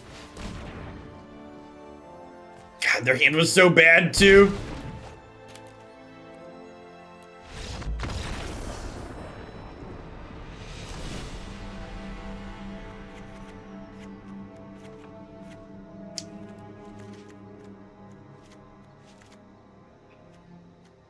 Yeah, this is probably a Thoughtseize out matchup, actually. We leave a couple of Vitos in because they combo with Grey Merchant.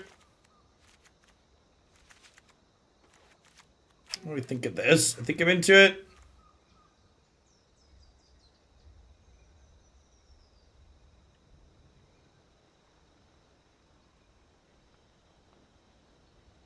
Yeah, let's do that. The key thing we're gonna do differently. The key thing we're going to do differently in this next game is we're going to draw lands on time.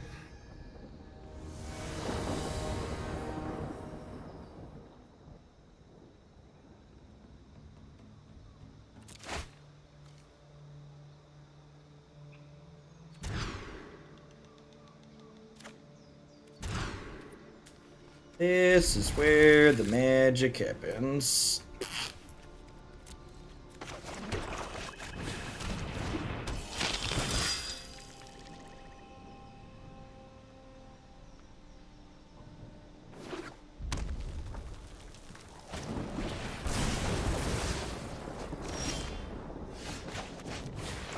I mean, all things considered, maybe I should have kept a Gutterbones here, actually. Gutterbones with Ayara would have been a way to draw ourselves out of the mulligan. Yeah, I think I mulliganed incorrectly. Hey, Kurt. Thanks for the 10 months. Welcome back.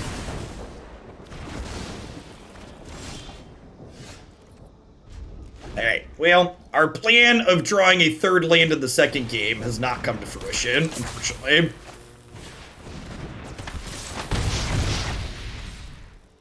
We'll take one more brick here before we concede. That's the worst fucking draw in the deck. Just because it's like, it's not a brick, so I can't concede, but it like also probably means we can't win the game. Just the worst. They'll just like barely keeps you in it, but like.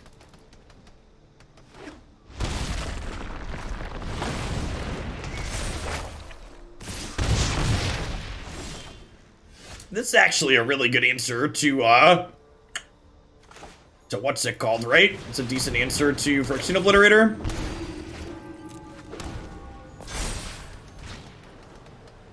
Despark. Despark's good here as well.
It's a pretty shit tier match of Magic. It's just how the game goes sometimes, though. Yeah, I was enjoying this deck, and it was running Long Jake. I don't wanna do just like a half-hour Mythgard, and I wanna do Runeterra spoiler review before we're done.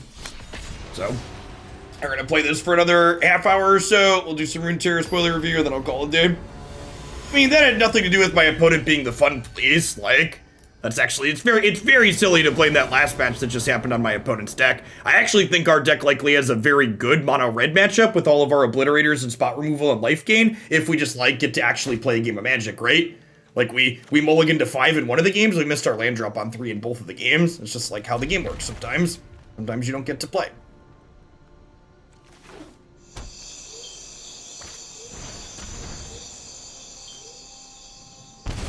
I wasn't sure if I liked my keep, but then my opponent was playing a Thoughtseize deck, and now I love my keep. Never mulligan against Thoughtseize, chat. Always keep 7. Well, they played a black-red land, so probably not a mirror.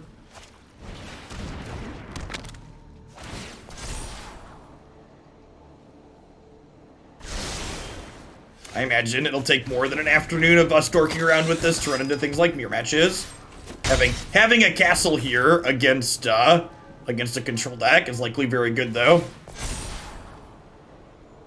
Even if we brick next turn, we can pump the Knight of the Ebon Legion up here, potentially. It's dead, Jim. They killed him. Read.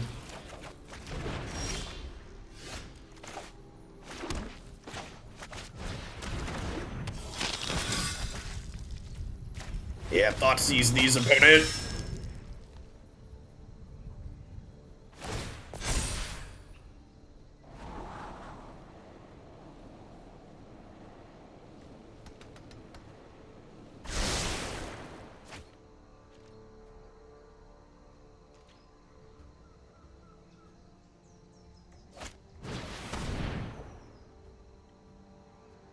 Welcome to Thunderdome. Oh, they get to take my Gutterbones. That's so rude. That's so rude.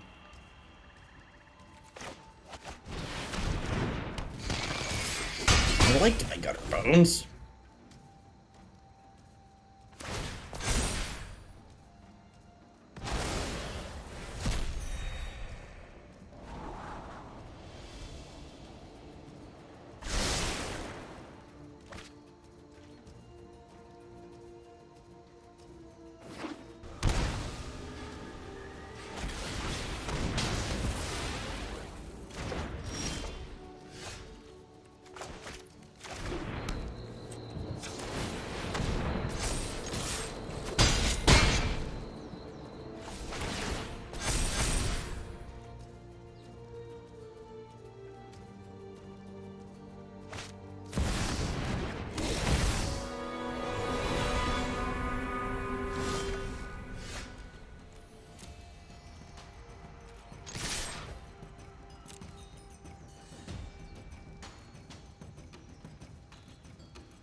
This card is so good. This is what black aggressive decks are missing in Standard right now. Having a proactive 1-drop. There's just no good 1-drops in this current Standard format. This deck has been great in Victius. Liked it. I've liked it a lot.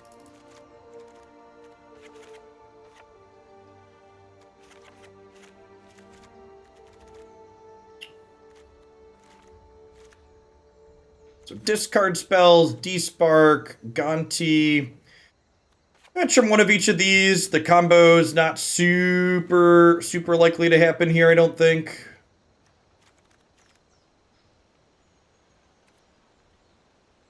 Obliterator just like comes into play and ties to a Doomblade that trades up on tempo a lot of the time. Gamer Heaven, thanks for the follow. Good afternoon.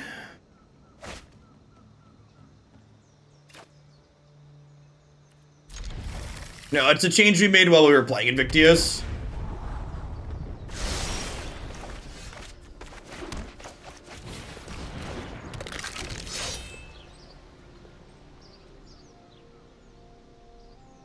Mista, thanks for the follow. Sprata, thanks for the 15 months.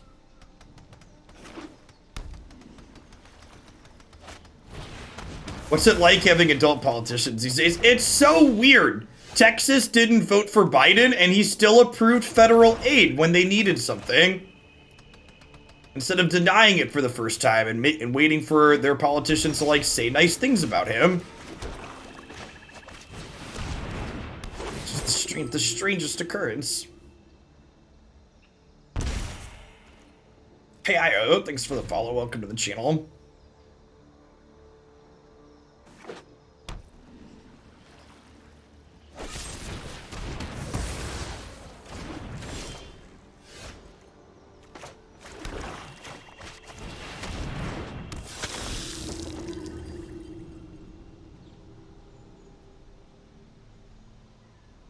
Texas was very close. Texas is a purple state. Texas is only blue by a couple of percentage points, largely through the means of voter suppression and gerrymandering.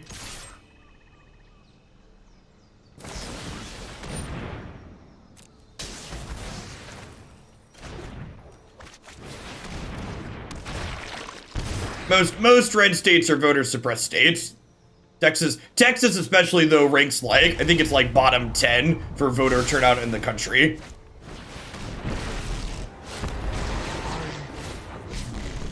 Defiance has consequence. I will return.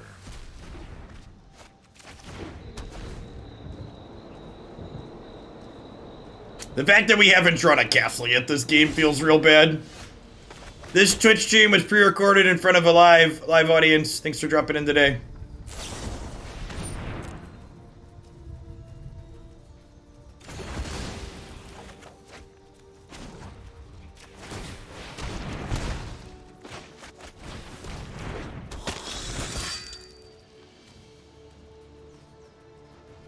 Like I said, one of the reasons I like this deck is we play 26 lands, but 8 of them do stuff.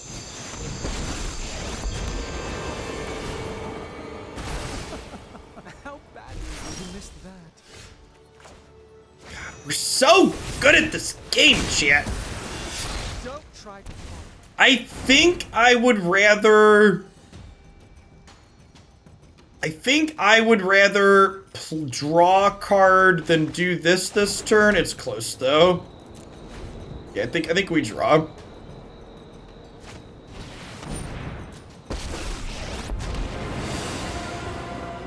What? My hair is on fire? Oh, this is... You know what? It was probably right to draw last turn for a Thoughtseize or a Duress. Alright, what a mess.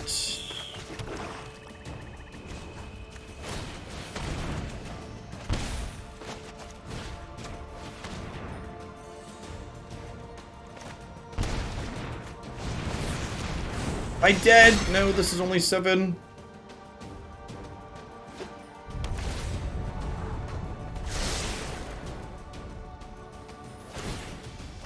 This will be easy. It's kind of greedy. Ooh.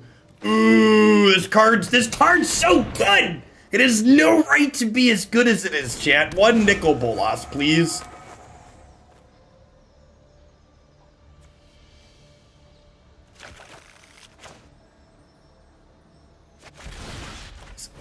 Absolutely no right to be as good as it is.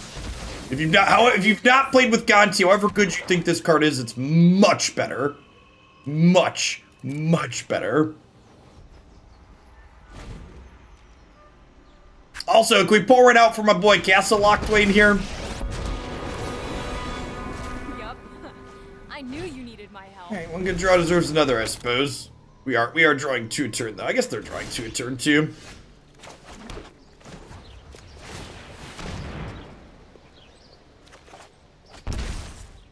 They are short mana to pump this up with, right? They only have 2.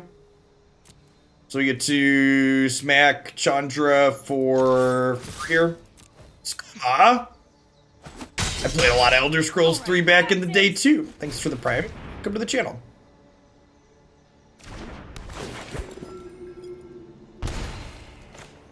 Have a sub because you're playing all my favorite cards. There are a lot of bangers in here.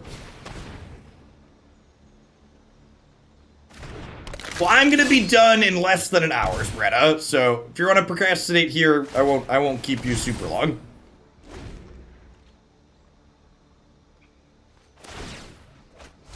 Oh, today's my lucky day.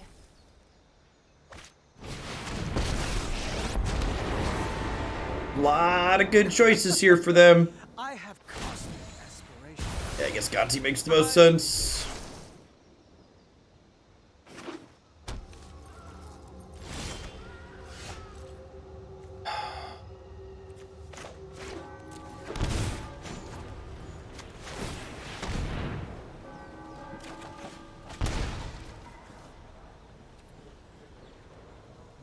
Are they dead?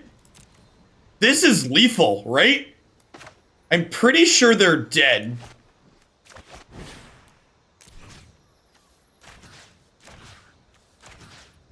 Holy shit.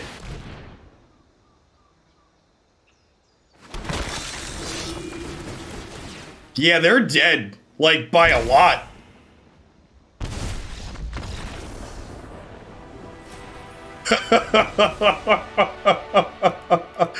Wow. Wow. That's fantastic. This deck slaps. Am I allowed to say slaps? Is that a real thing? Yeah, like this one's great.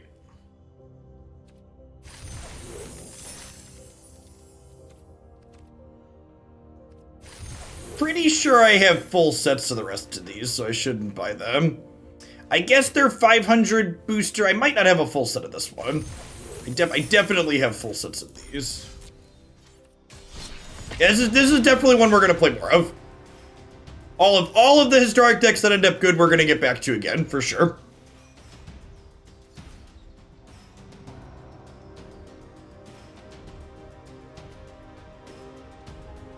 Yeah, turning 500 gold into 20 gems is a bad conversion rate, though.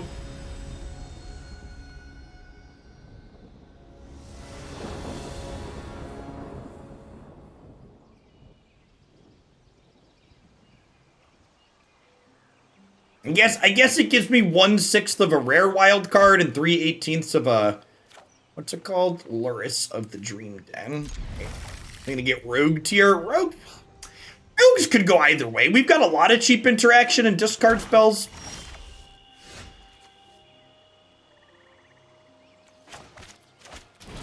I can see rogues ending up either way for us. Hopefully they mill us into something we can cast this on next turn. Thanks, opponent. I appreciate you.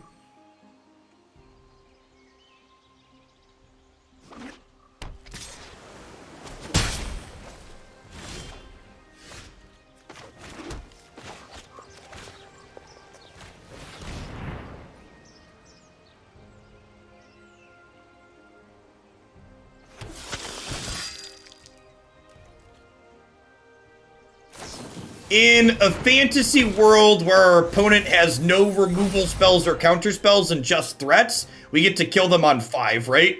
We go Vito into Obliterator into Grey Merchant.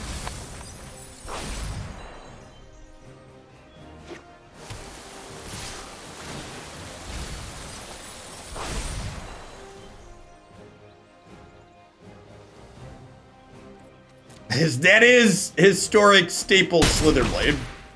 And play for the opponent. I think we might be too slow anyways, right? Even if they don't have any interaction, which is very unlikely. They likely have interaction. Just feel like we're gonna be too slow.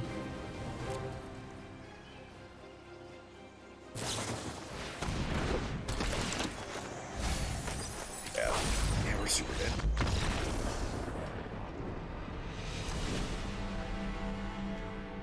We're actually going to be playing Rogues and Pioneer to start the stream tomorrow morning.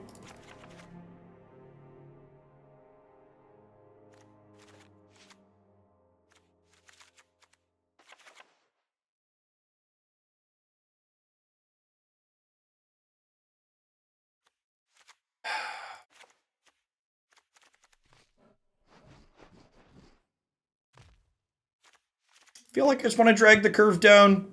It probably just dies to removal spells a lot of the time. I'll leave a couple of these in because activation cost could maybe be okay. This curve is also fine.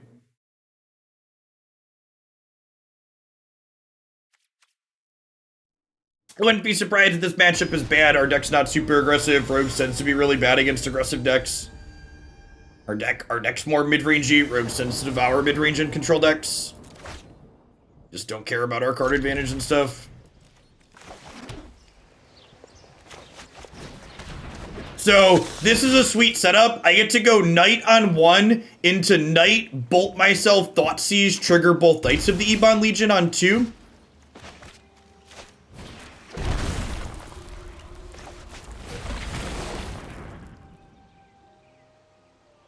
You can also shock yourself, Thoughtseize on 2 to trigger your Knights, which is great. So like this is definitely the kind of start we need to be competitive here. Playing Curious Obsession, that's cute.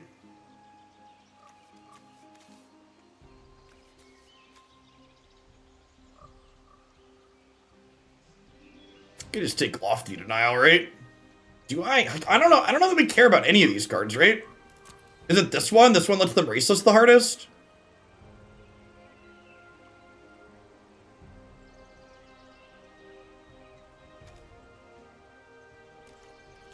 I don't know. I go either way there on that. I don't know that we're... I think I'm leaving them the counterspell because I think my plan is just like activate Knight of the Ebon Legion next turn.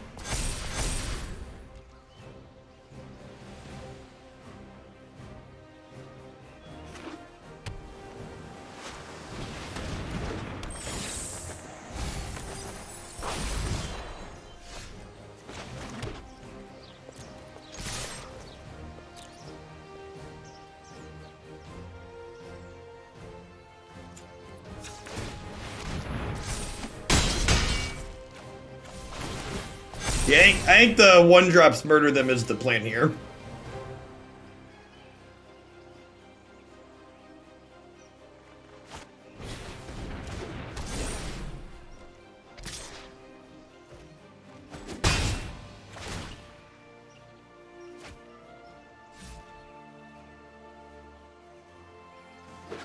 I think if you had a discussion about the best one mana cards ever printed, I think Knight of the Ebon Legion would be in the discussion for it.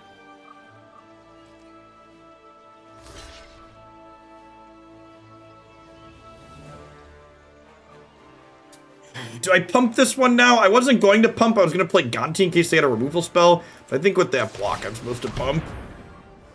They drew a piece of removal. I'm sad, though. That's kind of a piece of removal. The fact that this card is Death Touch is so offensive. The fact that this is like an enabler and a way to kill people is like just such a reason why their deck is beating to play against. I think we're honestly, I think we're dead from here. I don't know that we can. Deathrite Shaman is easily the best, maybe. I mean, like, so like, I think the discussion around Deathrite largely comes down or doesn't come down to the fact of how you talk about context. So like, Deathrite Shaman, for example, was never playable in Standard.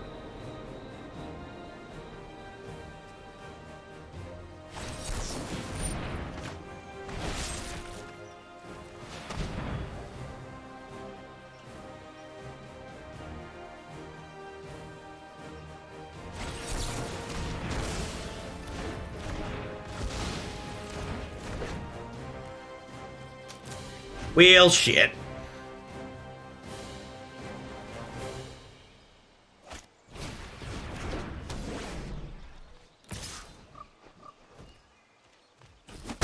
If they hadn't had another counter there, we would have blown them out because we would have killed their only flyer and then we would have been able to pay one. Yeah, maybe. I don't know. They just drew like 12 cards.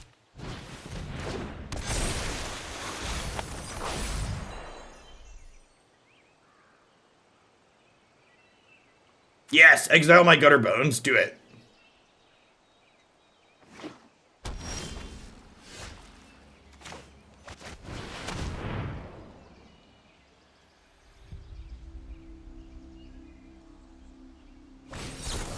Yeah. Yeah, like I said, I would expect this matchup to be pretty impossible for us. I don't think I'm gonna play any of our mid. I think I'm gonna. I talked about doing this in Standard, but I think moving forward, I'm just gonna auto concede any non-aggressive deck playing against Rogues. Rogues is super polarizing in every format. And basically, slaughters or get slaughtered is very little middle ground. Yeah, all of the aggressively slanted decks have pretty decent rogue matchups. Pain Train. Rogues preys on people who are unable to, or who take a little bit of time to get their game plan set up.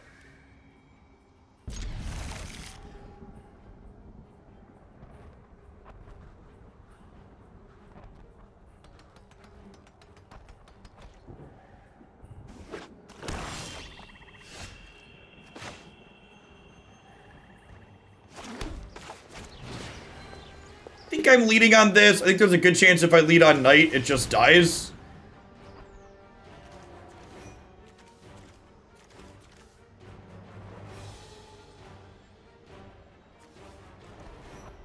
I think they were playing, we played against them earlier, they were playing the Exquisite Blood, so I'm gonna take that so we don't get randomly combo killed. They mulligan, so if I make sure we don't get randomly combo killed, we should be in a pretty good spot.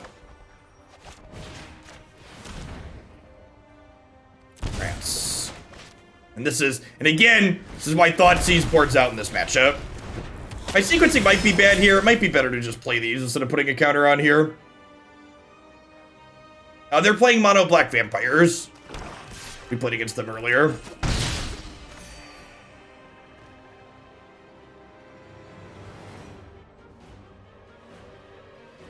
Caesar, thanks for the follow. Welcome to the channel.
bestow a mighty curse.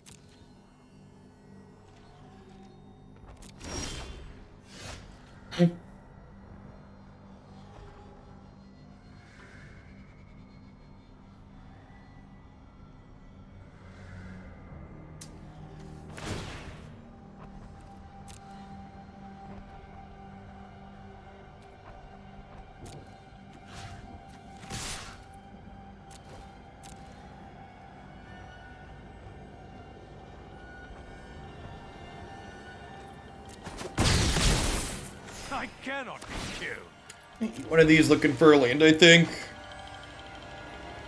Obliterator.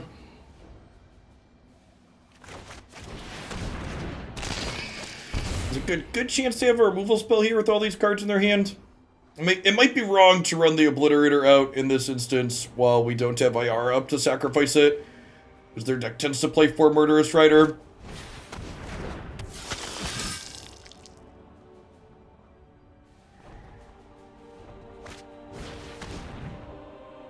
So long, Gary.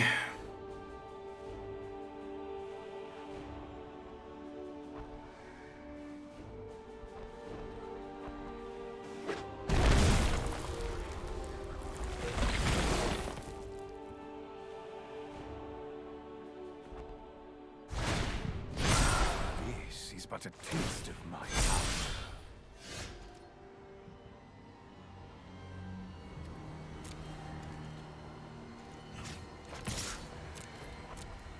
We start here, right?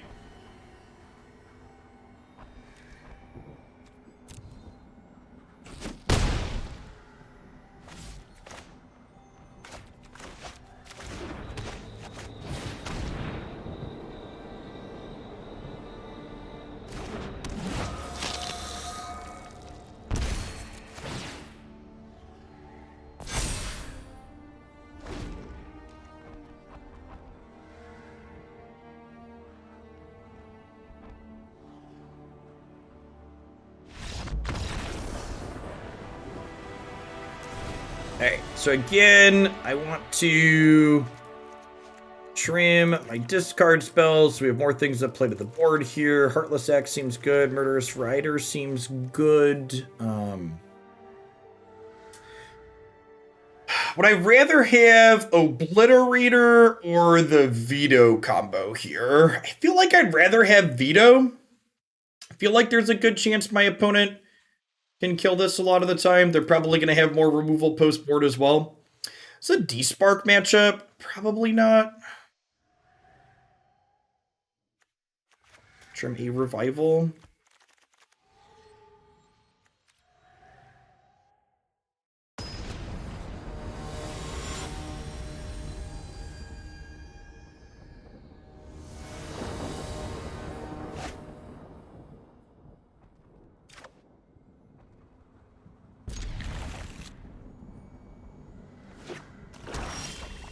I mean, to be fair, Vito does the same thing, Drax. If they can't answer Vito, both Grey Merchant and other ways to gain life kill them pretty quickly. Hey, Vaset, thanks for the brand new tier 1 sub. Welcome to the channel. Good morning, good afternoon, whatever time of day it is.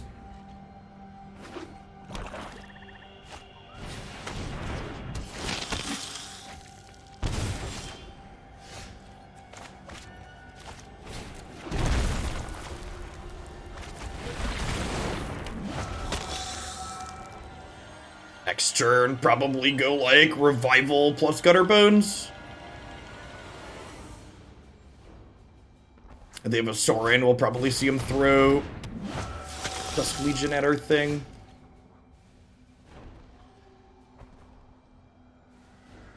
Opponent bricking on the land there is pretty good for us. If they're playing the list I bet they're playing based on Ashes' list, the one thing I disliked about her list is she was being very greedy and not playing a lot of lands. She was on like something very low, like 22 or 23, and we're playing 26 in comparison. I like to cast my spells.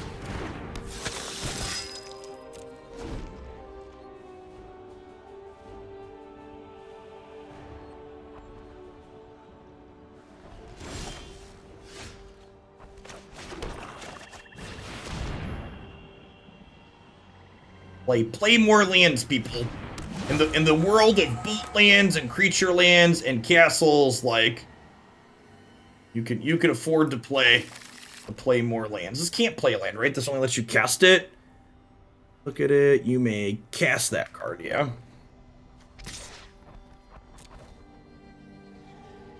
Take a trade here on the Aetherborns if you want.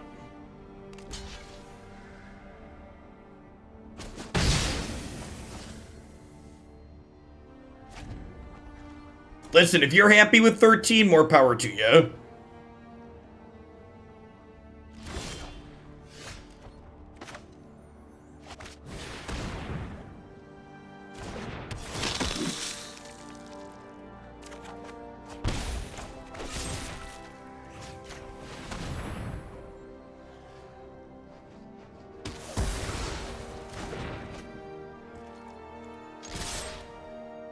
This game's over, right?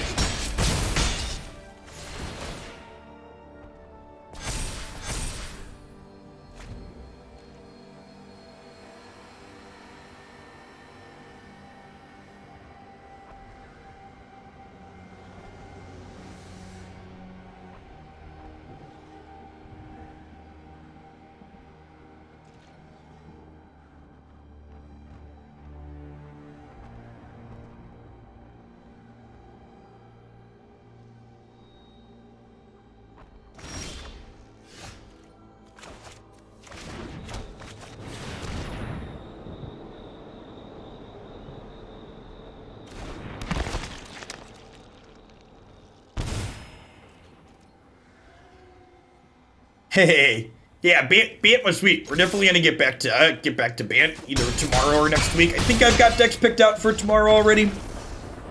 But this one was good too. This and Bant Angels are both decks I want to play some more of for sure.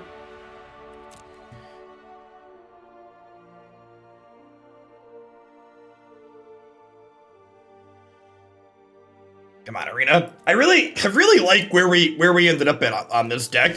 This felt like outside of the Rogues matchup, which, like I said, I think you're just punting the Rogues matchup and anything mid-rangey, very similar to Standard. It's just polarized. There's nothing you can do about it. It felt like we had a lot of play in a lot of different places. We've got discard spells and card advantage to go long against control decks. We've got combo kills to get people with in the short game. Gray Merchant, card advantage with Gutterbones plus this. Honestly, the only thing I kind of want to change in this deck, if I'm being honest, is I want another castle in my deck. I think 12 white sources is probably too many. We've only got Revenge plus Despark, so I think the change I would make at the end of this is I would cut to honestly, is it the Concealed Courtyards over the Pathways? What do we think our worst dual land is? It might actually be Concealed Courtyard. I guess Pathway has to choose which sides if I play Pathway as a swamp early. I think I'm gonna cut. I think I would do that. I think I would cut 2 pathways and I would go up an 8th. So that gives us 12 swamps total and then to 4 castles. Yeah, I don't know. It could be right. It could be right to just like, cause this card casts for non-white mana too. Yeah, that's probably right. It's probably right to give up the courtyards. Having untapped lands is busted. That's probably it. But that was my one thought. I like Castle Locthwain. I like playing a lot of lands with a lot of utility lands. So yeah, like even this card too, right? Where you're like, well, even if we don't have white mana, like the revival half of this card is good, right? And for people that don't see how we're playing this, Revenge with Vito here means that we're able to basically combo kill them if we have enough life total. So if you cast Revenge with this card out, they usually die. All right, at any rate, that's going to wrap on my Magic stuff for today. I'm going to be back with more Magic tomorrow morning. Legends of Runeterra, Riot's digital card game that I've played a bit of. They started their spoiler season for their next set today. So I'm going to